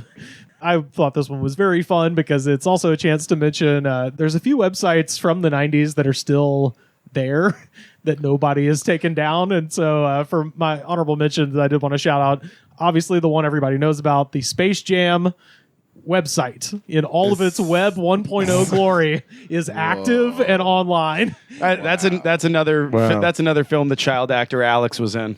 Space Jam? Yeah, I was in Space. I was one of the baseball kids that jumped out of the car. Whoa. I played Little League with Michael. But that's cool. Yeah. You were in the scene where Michael Jordan was at his lowest. Yeah. When he's in the front yard and the dog licks his face, and then the kids get home from the game, they all jump out of the car. I jump out of the car and I run towards the screen. The nadir of MJ in that film is. The other thing I wanted to mention: CNN's website, their portal for all of your updates on the O.J. Simpson trial is still up. Oh wow! Wow! And finally, they had the internet back when that was happening. Yeah, that's what I'm saying. Yeah, it's like 95. It would have been the earliest possible fucking days. Yeah, the first day of CNN.com. Yeah, that's still up. And also the campaign website, just in case, he comes back from the dead. Dole Kemp 96. Oh, my God. Kemp 96. Still up. Man. I forgot who Dole's running mate was that year. Yeah, no, Kemp. Oh, wow. Wow. Yeah, Jack Kemp. But no, my top three. Number 3, Xpage, EXPAGE. Porno. Not to be confused with porn. Absolute porno.dong. Not a porno site, and also not Twitter. Those .dong websites are hard to get to. It's a hard domain to. It's a very hard domain. That'd be a good spot.dong. We should get that actually. the good spot.dong. Richard Eaton listening in the Yukon. Help us out. Riddled with fucking bugs. My computer exploded because I used the goods.dong. Can you help me, Genius Bar? If you want your computer to commit seppuku, just go to goods.dong. But Xpage stands for the Express Page, and what it was a website where in the course of about 2 minutes you could create a website. And you would go that on. was like for me that was GeoCities. Yeah, well, so GeoCities. You had to have like an email at least. Xpage, you could just go on and just commit slander. Oh my god, with no record? Nothing. You just log on and then you would just say like, "Oh, I heard so and so, sucks dicks," and then you just hit publish, and then it would just be on forever. And so, like at my school, it was like a problem where people were just making websites where they were just like, "Here's why this guy fucking sucks," and would write a fucking treatise about somebody just roasting them. And then you'd come in and it was like, "Dude, did you see that X page they made about Lee or whatever it was?" That's baller. Yeah, so it was like the origin of cyberbullying. Yeah, literally, you took the words out of my mouth. It was the beginning of this shit. Pre-social media, Express Page. Wow. And none of the features work, but the website is still there. Like you can't create a website anymore. Thank God. It's all still there. God. Yeah. And it would just be. Sometimes I think about those like ghost servers out there. Oh yeah. You know what I'm saying? That are providing service for these. Like I told you a long time ago. I think my edgreer.com is taken up by some fucking guy, and it's a memorial site for his dad. So it's all black. Last time I checked, anyway, it's all black right now, and it has a fucking strip. And it's got a little fucking feather that you dip in ink, and it has like a little strip where you can put information in, and that's it. Why? I don't know. It's like a memorial site for this guy's dad, I think. But okay. why? So you can write I'm sorry, you didn't understand why I was asking why, because why? You can write what does that do? For why? For why? For Ed Greer. No, Yeah. he's dead dead. one. He's You dead. can Talk to the spirit world. Like, does he? When you're dead, you only check email? Like, no, that's not. Look, you sign a book at a funeral, and this guy's funeral just happens to be every day, 24/7. I'll say this to Ed Greer's son: you're wasting EdGreer.com. You are wasting EdGreer.com. You can at least make an because X you page. can't get over your own shit. Like you just like your dad's gone. Go to his gravesite and talk to him like a fucking normal person. That's right. We're Just taking up like- the internet real estate. Yeah, you're taking up internet real estate from like a dude who needs it because his name also is Ed Greer and he wants to have a And career. this is going to piss you off so bad. Oh. This motherfucker's name is Larkin Edwin Greer, and he goes by Ed. Oh, what a cock! Should be Larkin Greer. Yeah, LarkinGreer.com. You know what? we can get on XXPage.dong and we can make a new website. It's like this guy. What's his name? Larkin. Larkin Greer is a fucking bitch. XXPage.com. We'll make a new Larkin page. So yeah, that's my number 3. Number 2, Candy Stand. Did anybody? It's a. Oh, yeah, I remember it was Candy Stand. Lifesavers official website. Rivers is looking at a list and it just says Lemon Party 3 times. Yeah. Oh, somebody did a great during the 2008 election. Somebody printed up these. They kind of looked like Che Guevara posters, but it was Barack Obama, and it said, "Are you tired of the Democrats' sour lies? Go to lemonparty.com." But no, Candy Stand Middle School. You would log on, and they had games, and specifically the one that remember kicked the Candy most Stand. ass was the Lifesavers mini golf. Yeah, you play fuck a yeah. full 18 holes of Lifesavers mini golf. Play that in study hall. Yeah, I remember that. Instead of doing any work, every child was just playing Lifesavers mini When golf. really we should have been learning how to fucking use computers. Yes, That's what we should have been I know. learning how to do Yeah. in elementary school. And then my number 1, and I hope I'm not stealing this from anybody, but it's true, rotten.com. That one You're twisted. Not for even that to be on there. Not even I like the assumption that we were all like, damn it, that was Well, That's the one. well, I will say, and this is going to sound like I'm being unserious, but the articles on there, Rotten Library specifically, was fucking great. Like, you could just learn about shit they would not tell you anywhere Can we else. get a wrestling style "you sick fuck" chant going right now? You sick fuck. You sick. It's so much the archiving available. Yeah. Well, were there? It's never gone. You can look at it forever. It's great. It got taken down in 2018. I looked. Yeah, but no, Rotten Library was great. They had a whole section where it wasn't even just like stuff that was fucked up. It was literally like, oh, you could learn about communism and you could learn about gender dysphoria. So wait, you could Here's the thing. Here's the thing. He didn't say awesome, which, based on how you interpret the word awesome, could have positive or negative. Sure. He said great. He made sure he wanted us to know. He has a positive reaction. Not awesome, not awe-inspiring. Yeah. but great. It was great. Yeah, It was great. It was absolutely great. Were there also pictures of guys that touched the wrong wire on a power line and just sort of ended up on there? Yes, Yeah. but once you get past that, the library, the articles, guys, the articles. Yeah, I was gonna say once You you get sound like the guy who says he's reading Playboy for the articles. I know. No. They were good. Yeah. Yeah, they articles about interviewed Baryshnikov is Yasser great. Arafat. If you want John Wayne to say how he really feels about the black problem, you go to fucking Playboy. Yeah, that's fair. They had incisive journalists with fat jugs. What do you got, Carter? Oh man, I was not prepared for this question, and it's definitely not pornomixsex.com. Whitehouse.com. Yeah, whitehouse.com. Carter just winked twice. Wink, wink. You know, I'm also sweating profusely as I say.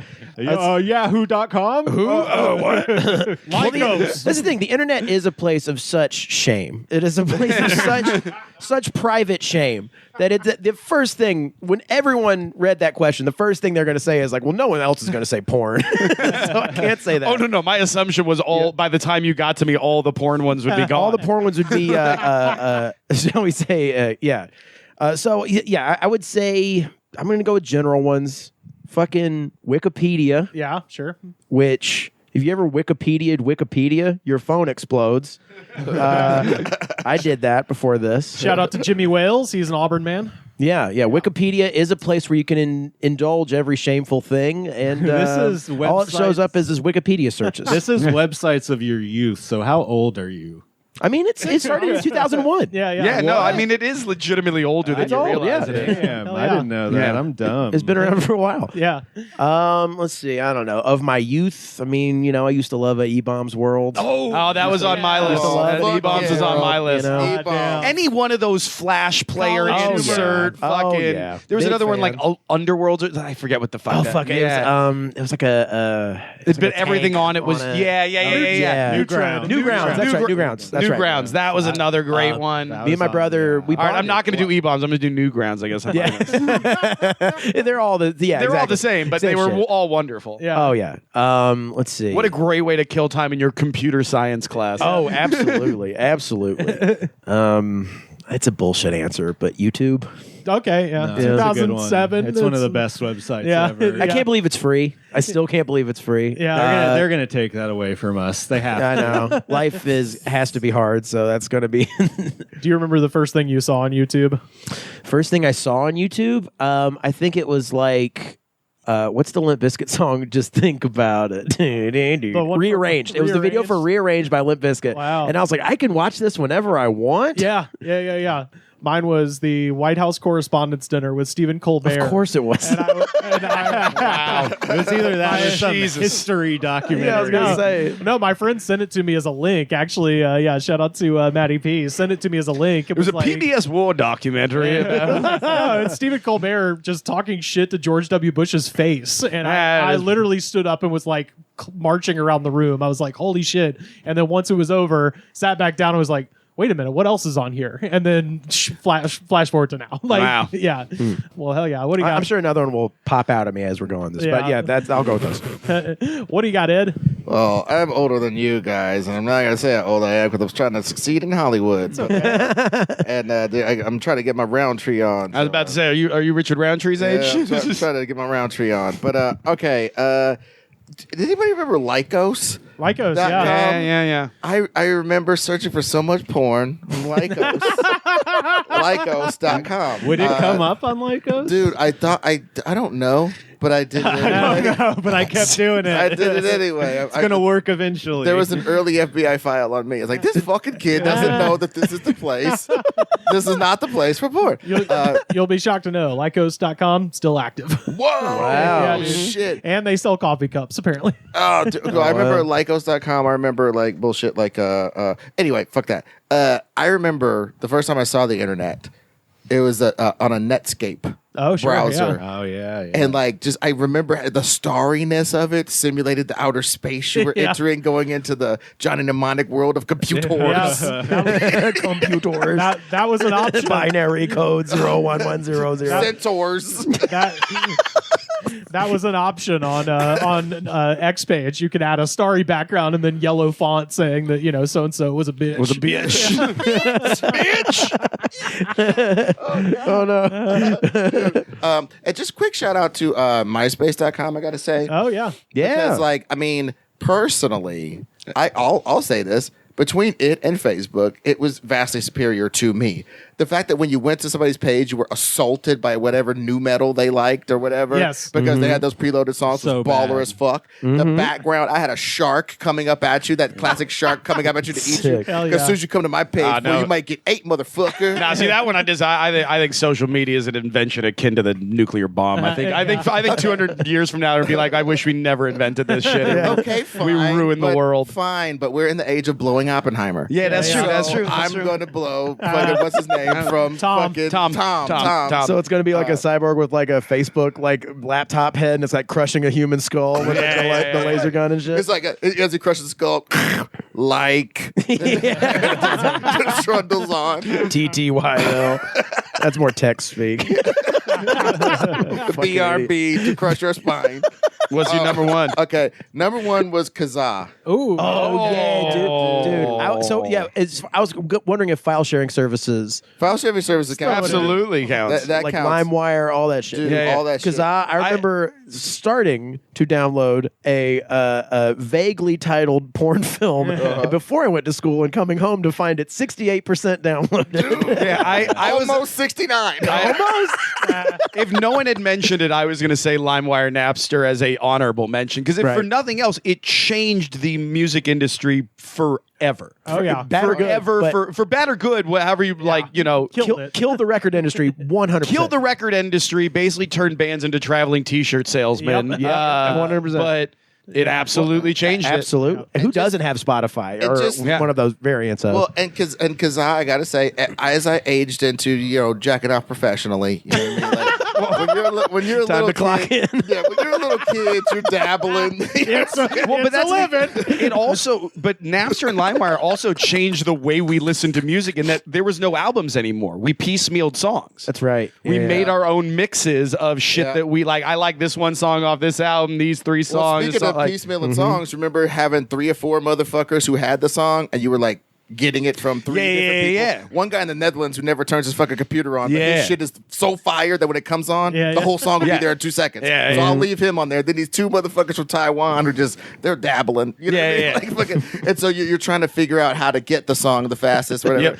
That shit is awesome. Oh, yeah. But like, and because I mean, I'm telling you, as I entered into actually, more thinking about what I'm jacking to, having some taste. You know what I'm saying? It started getting weird. Like the different ways you had to learn how to search for what you like to jack to. It's like, okay, Yeah, there's always a term for it. right. So I need 3 BBWs sucking 1D on a boat. You know what I mean? Like whatever.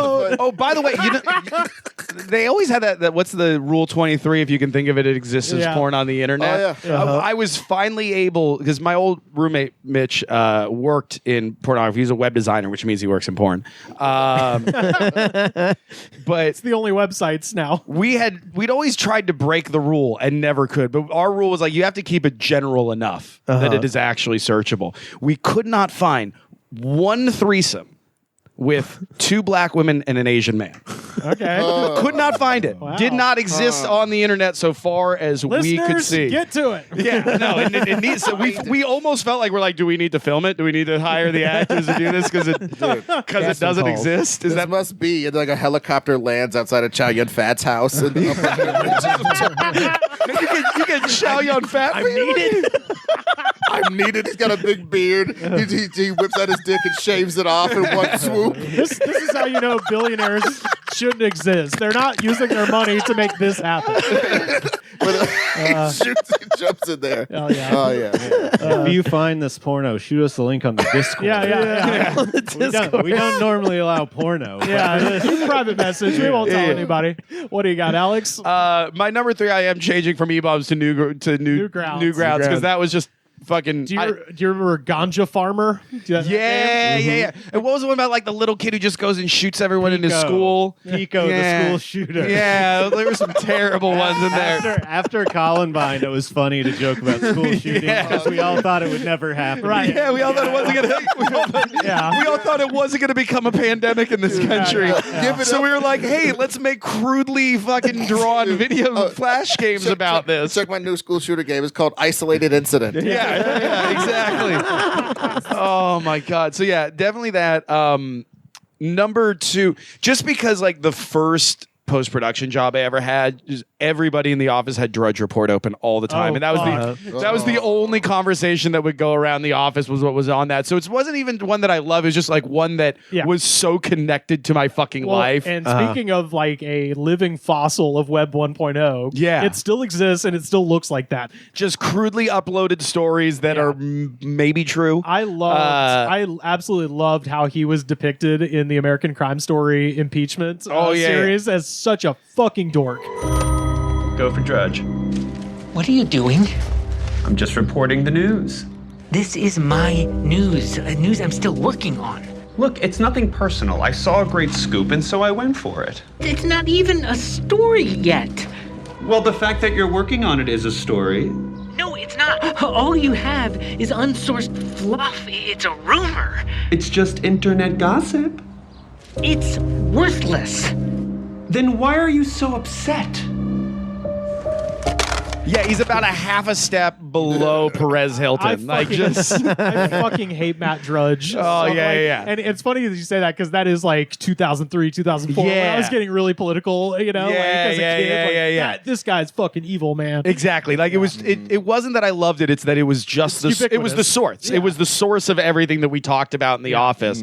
And number 1 has to be IMDb. Oh man. That website got me to see more movies I wouldn't have seen. Yeah, of course. Just from being like a young person who loved films, and then all of a sudden there is this website where I could be like, oh, here's an actor I really liked in this film. Yeah. What else has he been in? Oh, this is rated high. Like that. I saw so many films. That was how I saw Scent of a Woman, which I always tell people, it's not my favorite movie, but I hate the question, what's your favorite film? So I always answer, I think Scent of a Woman is a perfect film. Perfect. It's happy, it's sad, you laugh, you cry. And Chris O'Donnell is in it, and it doesn't suck. So that tells you that everything else is being executed pretty fucking perfectly. It has a catchphrase. Yeah, hoo-ah. Well, it's also kind of the beginning of Al Pacino's brain coming unscrewed from his skull a little bit. Yeah. When he starts talking like this. Yeah. Late era Pacino. That was the first film where Pacino was playing playing a role. Yep. But that's the thing is that personality became so ubiquitous with who Al Pacino was. Yeah. I did a script reading with him before the pandemic for like some play he did 50 years before that. And I was expecting, Mr. Al Pacino to walk in. Here's the thing. He's a fucking theater nerd. He's just a 75-year-old theater nerd who walked in with a deep V t-shirt with like 17 fucking necklaces on. He had 8 pairs of glasses. He was like laying them in front of the table in front of him, changing them during the script reading. No fucking bullshit. His fucking hair was crazy. His chest skin skin looked like a fucking well-maintained catcher's mitt. Like a used one, but you oil it and take care of it so that it can last a long time. It's your baby. Yeah, but he was not this gruff man. He wasn't. He was just a theater nerd. He was just a big old fucking artsy fucking theater nerd. Love it.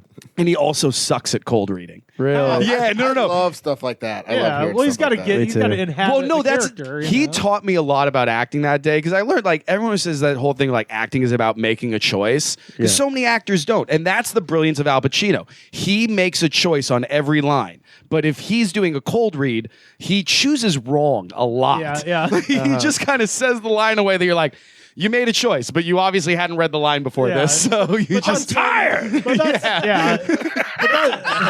Exactly. It's a sleep. but that's also reassuring. I am horny.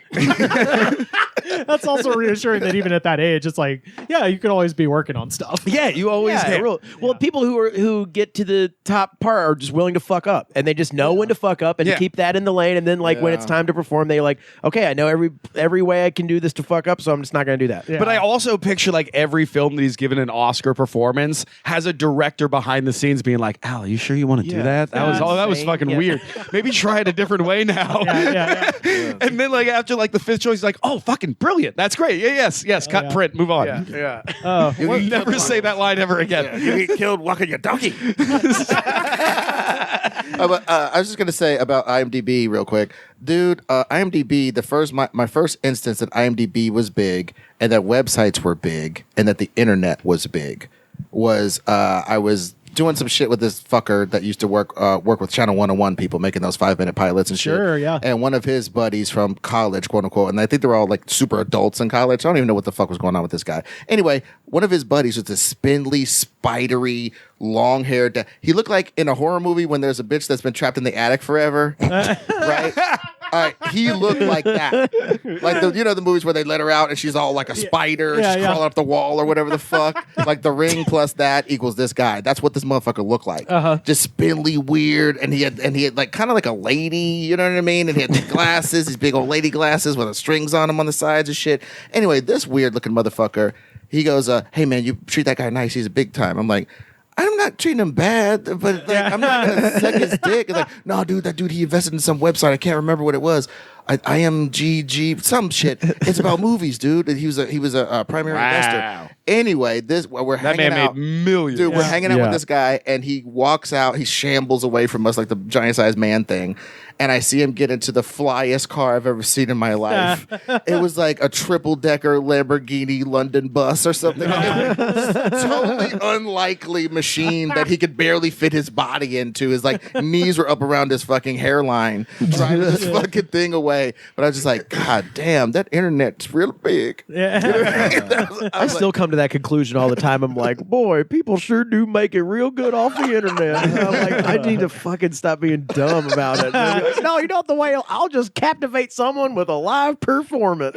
No, just put the shit on the internet, dude. Abso-fucking yeah, you're right about that. We should start putting this on there. We should. I figured that you just record these and listen back to them yourself. Did other people listen to it? Yeah.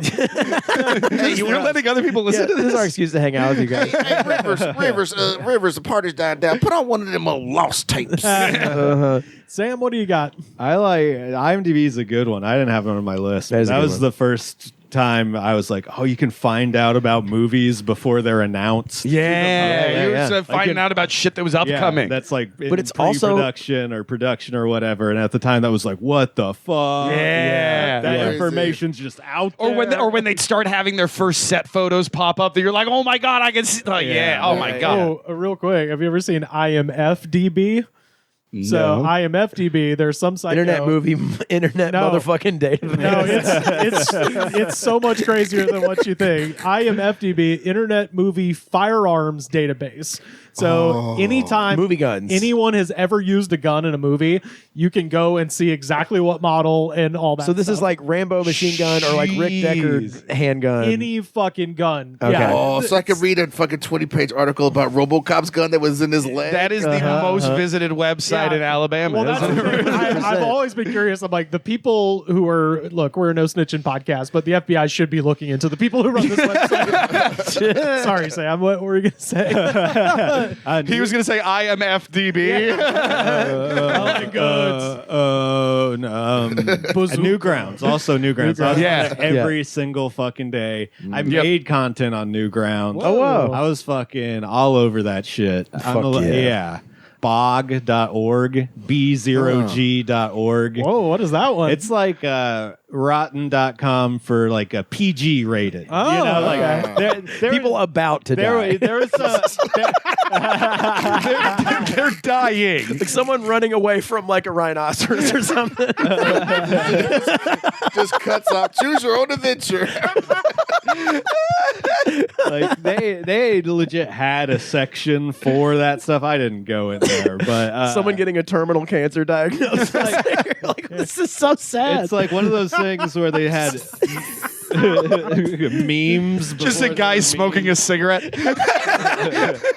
But yeah, people putting themselves at risk. Yeah. memes back when they were still called image macros. I don't know if you're that old, man. but that just random funny pictures that would come online because there weren't a ton. Did you have to use a crank wheel to start your computer, old man?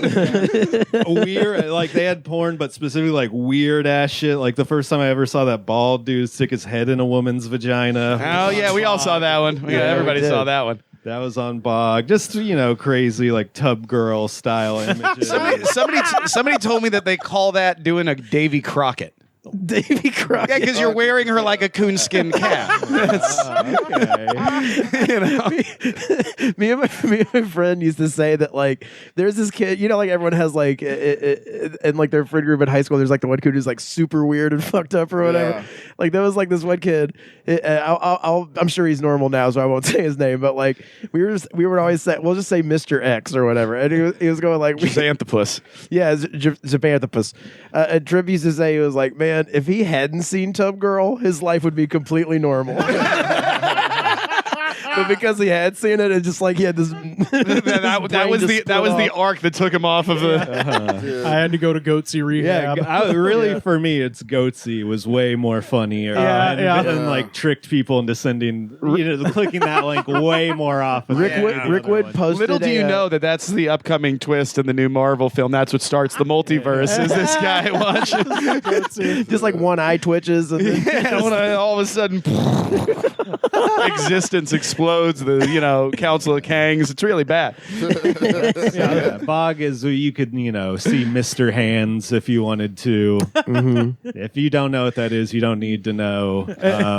I remember the first time someone downloaded a Russian keyboard to type in a website, and I went, I don't want to see what that brings up. I don't want to see. The other answer is the dark web. The other SilkRoad.com, baby. Oh yeah, Silk Road. Yeah. Here's the thing. I'm not allegedly wonderful customer service there. If you order something, you're gonna get it. Yeah, 100%. On the date that they say you're going to get it. On the date that they say you're going to get it. Yeah. Wonderful customer service. They sent my PCP by pigeon. Crazy.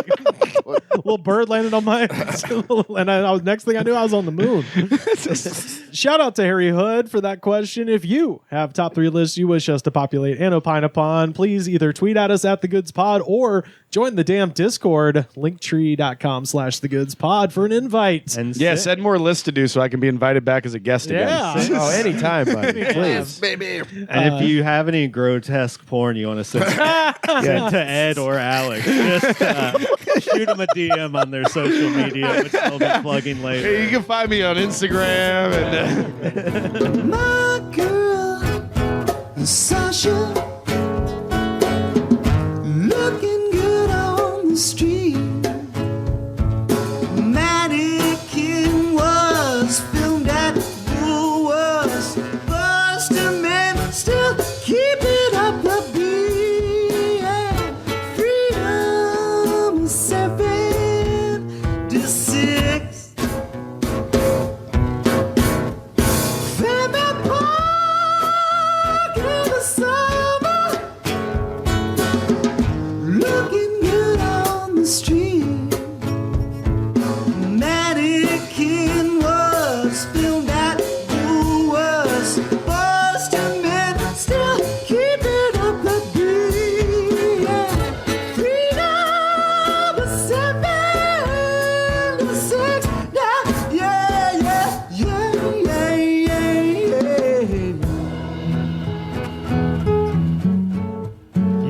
have time for just one more segment. And of course, this is our jam of the week. Yeah. Oh, going back to the 60s for this one, gentlemen. You know, we don't often go to the 60s, but I figured this would be a good one. You know, I'm not smoking nearly enough opium for this one right now. I'm not nearly Sharon Stone dying enough. This is. But yeah, no, I was watching Casino, and of course, this pops on during one of the last scenes where everything's falling apart. Everything's I don't going think you're wrong. allowed to make a movie that takes place in Las Vegas without this song being in it. Yeah, Because it's in Leaving Las Vegas. Oh, yeah. Yep. It's in, I think it's in The Hangover. Yeah. At least one of them. Is it in Vegas Vacation? No, All Along the Watchtower is though, which is pretty much like basically the used same. for the same purposes. Yeah. Yeah. No, this is of course the Animals, Eric Burdon and the gang doing "House of the Rising Sun" from their self-titled debut record, 1964. This song has 24 million views on YouTube, 8,681 comments, and y'all, I read every goddamn last one of them. I'm fucking crazy. So let's get down into these comments now. First up, Peter Garlick from one day ago. From one Hot day off ago. the presses from Mr. Garlick. Well, Mr. Garlic. Hello. He says, there is a rat outside on my step. Just so you know, he's a little freaked out. That's why he's not leaving the house. In case you were calling after Peter Garlick. And I call it the rising sun. I like how you said you picked the best ones. There's a rat somewhere in my building. Joe Carroll from 3 years ago. Word of advice. Don't smoke a bunch of meth and listen to this. Bad mistake. Trust me. Yeah, you can stop after the first couple words of that advice. Just don't smoke meth. If you smoke a bunch of meth and listen to the sound of wind, you're still going to freak the fuck out. But also, this song is about like coming to grips with the fact that like can't get your shit back and your shit's all fucked up. Yeah, and, yeah. You know, And and you were born. You know, even you were born fucked up, and you're gonna die fucked up. I Yeah. mean, that's And- not something. And also, if you smoke a bunch of meth, you're going to see the rising sun. Everything's going to be rising Well, sun. it's also about addiction on some level. He tries to leave the house, and then at the end, he's like, "Lord help me, I'm going back." Yeah. The House of the Rising Sun sucks, but I'm going back to New Orleans. So in this case, it's chicken. High-speed chicken feed. So next up, Nicholas W. from 3 years ago. Anyone who leaves the thumbs down, wow. I know you're the generation that's fucking us all, so thank. Liberal cuck bastards who don't like goddamn House of the Rising Sun. I'm sorry, what the? So thank. He House of says, the Rising Cuck, more like it. it says, so thank. Maybe try harder. You have no idea. Real world? Hello? House of the liberal bitches, you know what I'm saying? That's what this country's become. Real Airbnb world, of the rising sun. real world hello is a dismount for your ass. Mary Lou Retton can fuck with that dismount. Oh, yeah. This guy, man, this is like a old school, like, I think hipster in like the old school way. You know what I mean? He's part of the scene, Like man. a beatnik. Yeah, I think I was so. going to say, this is a Yeah. beat generation Jack Kerouac. Okay. I don't think any of those people know how to leave comments on YouTube. Absolutely not. Those people are old Hey, this and Dobie dead. Gillis, A lot of them are dead. A lot of them dead or dying. this new Dobie Gillis is the jam. All right, go ahead. This guy, Nathan David Heinrich from 2 years ago. I've been a part of this scene, brothers and sisters. Let me tell you, this makes you feel more alive than any drug. More alive than the cosmos can bring. Actually, I disagree. He is definitely not from the scene because anyone on the scene will tell you the music's great, but the drugs were actually really why we were all there. Oh, yeah. Nobody's going to an acid party where they play Animal House of the Rising Sun and being like, I didn't even want the acid, man. I love too that like it did this kind of number to like these people's brains too, because like back then it was like child strength acid, like Yeah. it was like butt hash, you know what I mean? Like now the shit is so much stronger and people can function and hold down a job. He says, brothers and sisters, there is a house there. They call it the Rising Sun. Don't go. So shout out to Nate. I mean, he is correct. And like children stay in school, don't go to the House of the Rising Sun because that is a place you do a lot of drugs. But also once you're like out of college and, you know, you want to experience the real world, go to the House of the Rising Sun a couple times. I mean, in your life, Yeah, in your life, go. But don't like just go there all the time. This is Tech 9 from 5 months ago. Oh, shit. Yeah. The Tech 9? Tech 9. We'll see. This song is about my house. and I am the rising sun. Hey, Tim. No, Tech 9 is that. Tech 9 has just a bunch of guns in his house. He says, I don't care what you think. You have no motherfucking clue how crazy my life is now and what this house has witnessed. So in this case, Thou's the rising sun is very literal for him, I think. Wow. Oh, okay. Yeah. I run a crack house. Yeah. Why didn't he just say that? He had to fucking shroud it in mystery. He just, I run a crack house. It's not as glorious. How many of these people do you think are literally like have been up all night and are watching the sunrise? Yeah. while, coming down. I'm in the house of the rising sun right now. So Hey, many you know what I brother. just thought? Why didn't they use this in the 1990s movie with Wesley Snipes and Sean Connery, Rising Sun? Oh, Yeah. yeah. S-U-N. That's the thing. Nobody. Or Blade, for that matter, you know? Yeah. Nobody Yeah. who's awake from 3:30 to 5:30 a.m. is doing anything their mother would be proud of. Yes. Even You're if not. it's like online shopping. Yeah, no, your mom's not. You better be a baker or something yeah. to be up that early. Yeah. I did drunk by. You better be a baker, Buster. You better be. I did sourdough ready. Tell you House what. of the rising dough. I say, I better be smelling muffins there, buddy. I did drunk by an indoor herb garden on Prime Day at like 4 o'clock in the morning last week, but that's about it. Did you get it yet? Yeah, I did. I'm growing dill and oregano and thyme. And Hell something yeah. called savory sage. Oh, nice. Ooh. Nice. That chill guy Jacob from 3 years ago. I have a Sup, feeling Jake? this guy's not going to be chill. But just the fact that he's featured in this section of the podcast. Yeah. He says, I just pulled up to Sonic.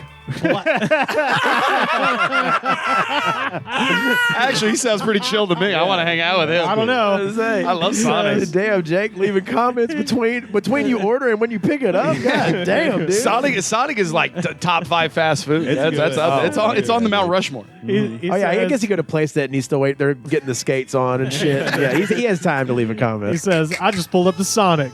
Blasting this with all my windows down. Oh, he's not chill. He's kind of an asshole. That is a definite like I hate this job moment where you're just like some guy blasting House of the Rising Sun when you have to get your like little coin fucking thing all Also, they situated. loudly play music at I know. Sonic through their own speakers. Well, he has a reason. He says, I blasted with all my windows down and I felt great, but then I saw my ex and her new boyfriend. They were sitting there eating ice cream. Wow. That's a John Cougar Mellencamp song. Well, you were blasting the most depressing song with all your windows down. So she can't even be like, man, he's doing good right now. Like if my ex drove by and I had this song blasting with all my windows down, she would look over and be like, I know I popped out twins with no father, but I think I'm doing better than this guy right now. Dodge the bullet. You're just holding a foot-long coney covered in chili. Oh, Tears streaming It down falls your face. out. I was gonna say if I had to turn down House of the Rising Sun to watch my ex or her new boyfriend fuck in the parking lot, I'd be like, I gotta quit drinking. I got a couple more here. Glenn Ian Heroes from 4 years ago. I was in Walmart about a month ago, and this song started playing over the loudspeakers. I started quietly singing it to myself as I stood in line. Suddenly, I noticed that everyone around me was doing the same thing. It was surreal, like at least 20 people quietly singing this song in unison. I was like, that did not happen. I'm sorry. I was gonna say Definitely. unless you caught everyone on the "There is a house in New Orleans" because Yeah, that's the one. yeah. That's the only line that everyone knows. That sounds like how a mass shooter made his list. Like then shot everybody who was singing the song. maybe everybody who wasn't was like, oh, this guy's not catching the vibe. Come back in tomorrow. That's a scary comment. I don't like it. This one is about, it's a lot of comments, but they're all just individual things. But the most recent of which was left 11 hours ago. Whoa. So this is Sammy Van Zant, 11 hours ago. Okay, baby. Get your the little least popular Van Zant brother. says, get your little gorgeous little butt over here right now. Me and my angel are married, and we are very happy. People need to stay out of our business. And it's like, this is a public forum, ma'am. There is nothing is going to break us up. From the first minute I locked eyes with you, I knew I was going to be your wife. We are going to be buried together. On top of In the house of the rising sun. Okay, all right. This is not a romantic song. She's leaving this comment of her undying love. This is a song about a house that people do fucking heroin in. People get married and play I'll Be Watching You. In heroin houses? In houses where people do a bunch of heroin? People don't get it. People don't get songs. There's more, by the way. They don't. Nobody's going to get in our business. I don't like anybody knowing what my husband's genitals are like. It is distasteful to me. Oh. It's nobody's business, and it's our life. But it's and very nobody tasteful else's. to her. Didn't you say this was from Steven Van Zandt? Sammy. Sammy. It's a Okay. So lady. Sammy can It's a go. lady. I was like, wait a second. Yeah. She says, that man is not part of our life. And stop bringing him around us. Baby, I know I get jacked up easy. I'm very attracted to you. But sometimes I'm just off the hook. You get mad for no reason. Talk to me. I promise I won't tell anybody. No, you come here right now. It sounds like her and her beau maybe do need to go to the House of the Rising Sun and do some fucking heroin so they can chill the fuck out just a little bit. Y'all stop thinking about my husband's dick. Oh, wait till you hear her dinner plans. Oh, it's still going. Dinner plans are his dick. That would be so much more normal than this menu. I want to cook for you so bad. I need to make some chili, and then I'll come back to you. Okay. Baby, I'm going to cook some fish and broccoli. I'm going to make a huge pan of spaghetti sauce. Okay. I'm going to How many likes does this post have? There's thousands of these and none. Well, until we are going to get a question at the end. You should like all of these if we use them. We should leave a like. They deserve it. It says, be sure to. Oh, yeah. It says, I'm going to heat up a samosa. So now we've got spaghetti sauce, samosa, fish and broccoli, and chili. And then she says, we're going to have diarrhea all night together, baby. I'm going to fill up a glass of Pepto-Bismol. Yeah. I want to see this Adonis that she married. This Greek god. She says, be sure to send Unc some strawberries for his birthday and that thing you sent Mom. So we got uncles and moms entering. You really need to drink some kombucha. All right, so now it's the fartiest meal of all time. It's real crazy. I'm going to Food for Less, okay, love? She's buying the cheap fish. Yeah. Was she sending a text Yeah, it's and a then voice. accidentally posted it to YouTube? Yeah. Well, that's what I thought, right? There's a little Except more. for the whole defending her husband's dick part at the beginning. Yeah, well, she says, honey, don't bitch at me. I'm going to wash my hair. I'm telling you, she's going to turn my phone off tomorrow. Blah, blah, blah. Bunch of shit. And then this guy, Papa Titties Please, says, who the fuck are you even talking to? Who'd have thought that the voice of reason was Papa Titties Please? And There's one thing you trust Papa Titties. Papa Titties is we got to bring the truth. Papa Titties is already taken, so he's Papa Titties Please. Please. The sergeant of the booty police. Papa Titties Please. And he was like, Madam, what on earth are you talking about? And then This is Papa Titties Dear, I do believe you don't know what you are speaking about. No one is inquired about your dinner plans. Well, and Sammy answers Papa Titties. She says, Oh, dear. all right, if you must know, Mr. Smarty Pants, my name is Sammy Van Zandt, and my husband is named Johnny Van Zandt. I'm like, holy shit. Is it the lead singer of Leonard Skinner? Yes. Johnny Van Zandt. Let's believe that. And she says, and this is the way I talk to him because the government is watching me and they won't let me talk to him. Uh-oh. So she's just a stalker. Of Yeah. this. Yeah, stalker of the current singer of Leonard Yes, Skinner. the brother of Ronnie and Donnie. Okay, so she's just a stalker. Yeah, but then she says, now mind your own business. I'm talking to my husband. So But Papa Titties Please had to pop that balloon. yes, yeah, absolutely. So Johnny, come get some spaghetti chili. I have Food for Less fish. That is right. Well, I feel like this podcast has given me a dark enough insight into humanity for this. This thank you guys for this. Oh, absolutely. Well, let's light it up. We got one more here. This is K4UD from 7 months ago. I was lucky to have walked the streets of the French Quarter before the flood came. I could smell the decadence. Sometimes so fucking Wow, shitty. she spelled puke and urine wrong. Street it gravy. says sometimes it had the percell of the sweat of a drunk most recently fired from his job. This is like a Yeah, this got like a Walker Percy kind of There's quality another to poet it. here. Yeah. The gamblers smelled differently, and so did the whores. But the smell was not always related to the people. Sometimes it included the odor of rotten earth and discarded vegetables that would not Did you grow write there. this? I know. And here's the thing, this is all a lie. New Orleans smells like one thing, Lemon Pledge. Because they fucking hose the streets with Lemon Pledge every morning. He says, If you say New Orleans smells like anything but Lemon Pledge, you're fucking wrong and lying. It's like not even piss. Like it's been cleared away by the lemon pledge. Yeah. he says, returning from those walks, I found it was almost impossible to wash off the smells. Actually, I never got them all washed off until I was washed by a pure being. Oh, God, my Thai wife. Thank you, guys. I think I'm good. That's enough for me. Jesus fucking Christ. That is the House What the Rising fuck? Sun, by the Animals, our jam of the week. Alex Mandelberg, where can people find you on the internet? Crying under my blanket for probably the next 15 to 24 hours.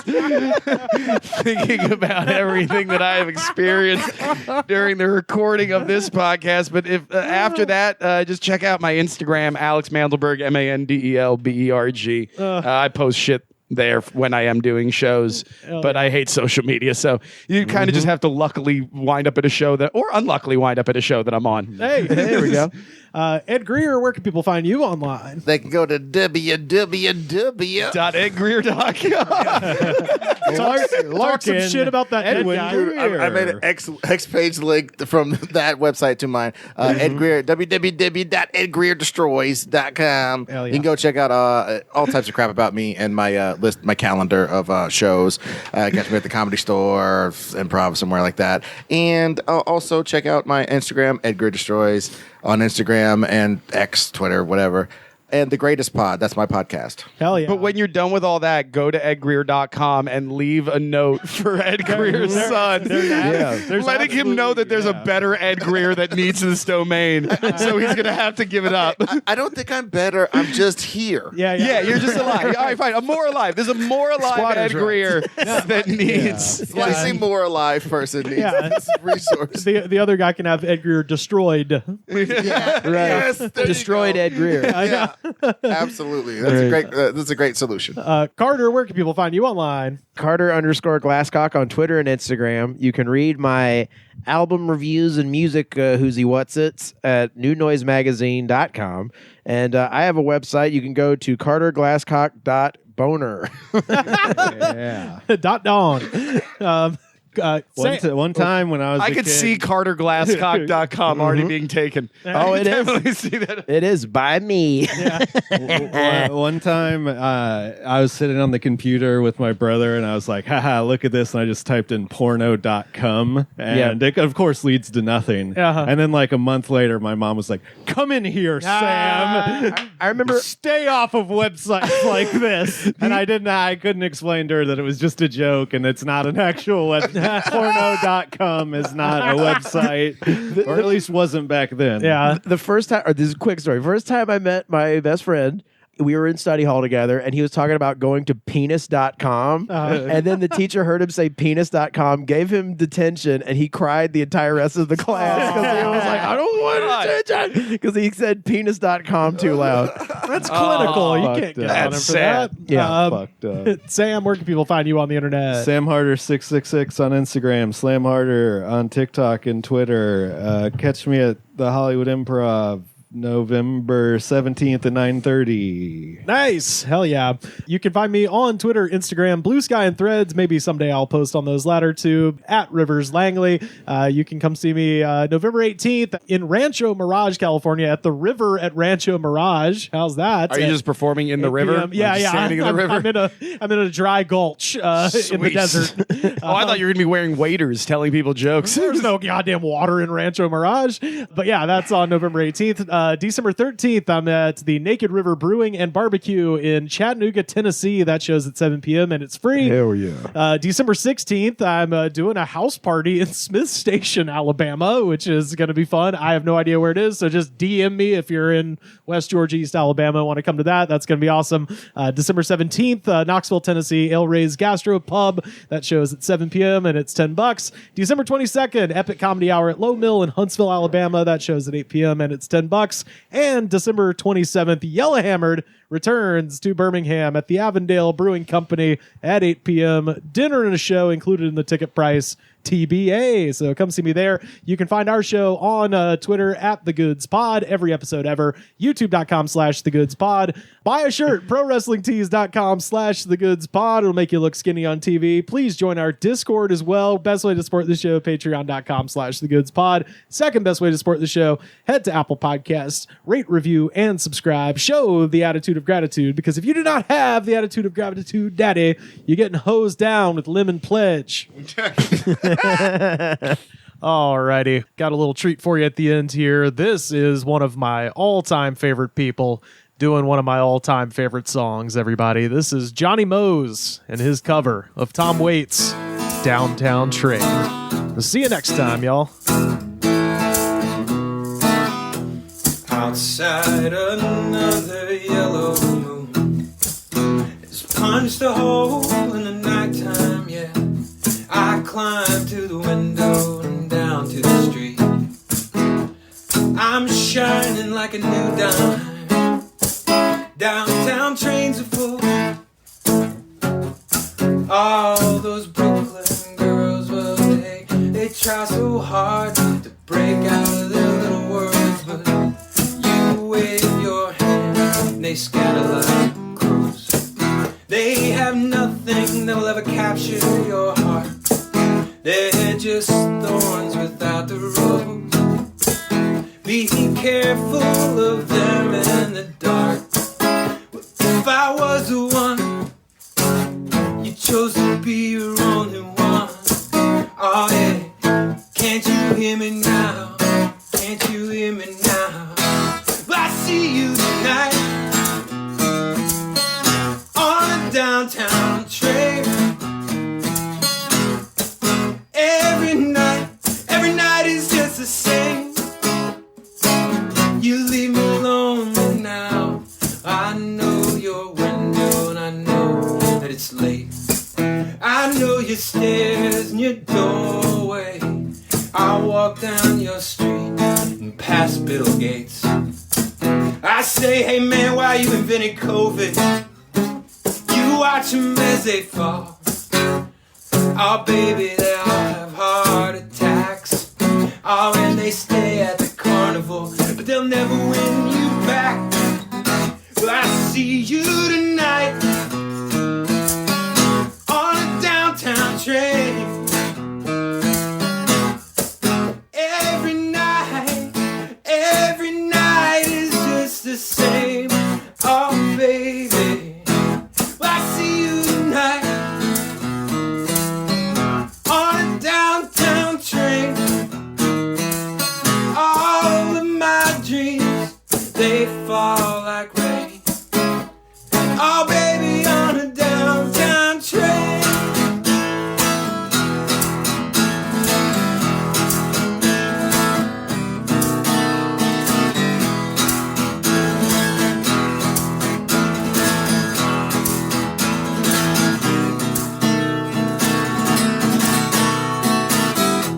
I see you tonight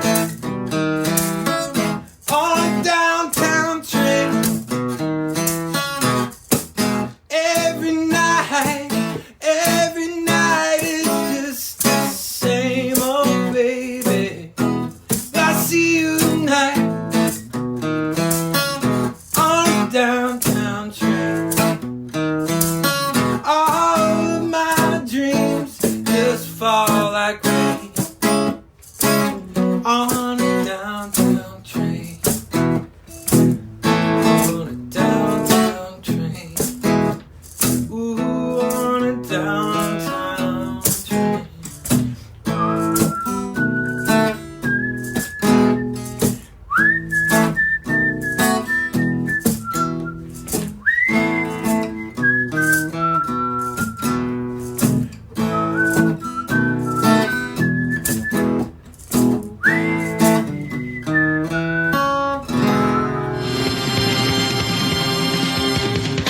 The Goods from the Woods was recorded and edited by me, Rivers Langley. You can find our show on Twitter @TheGoodsPod. Our theme song was composed by Jonas, the Space Cowboy.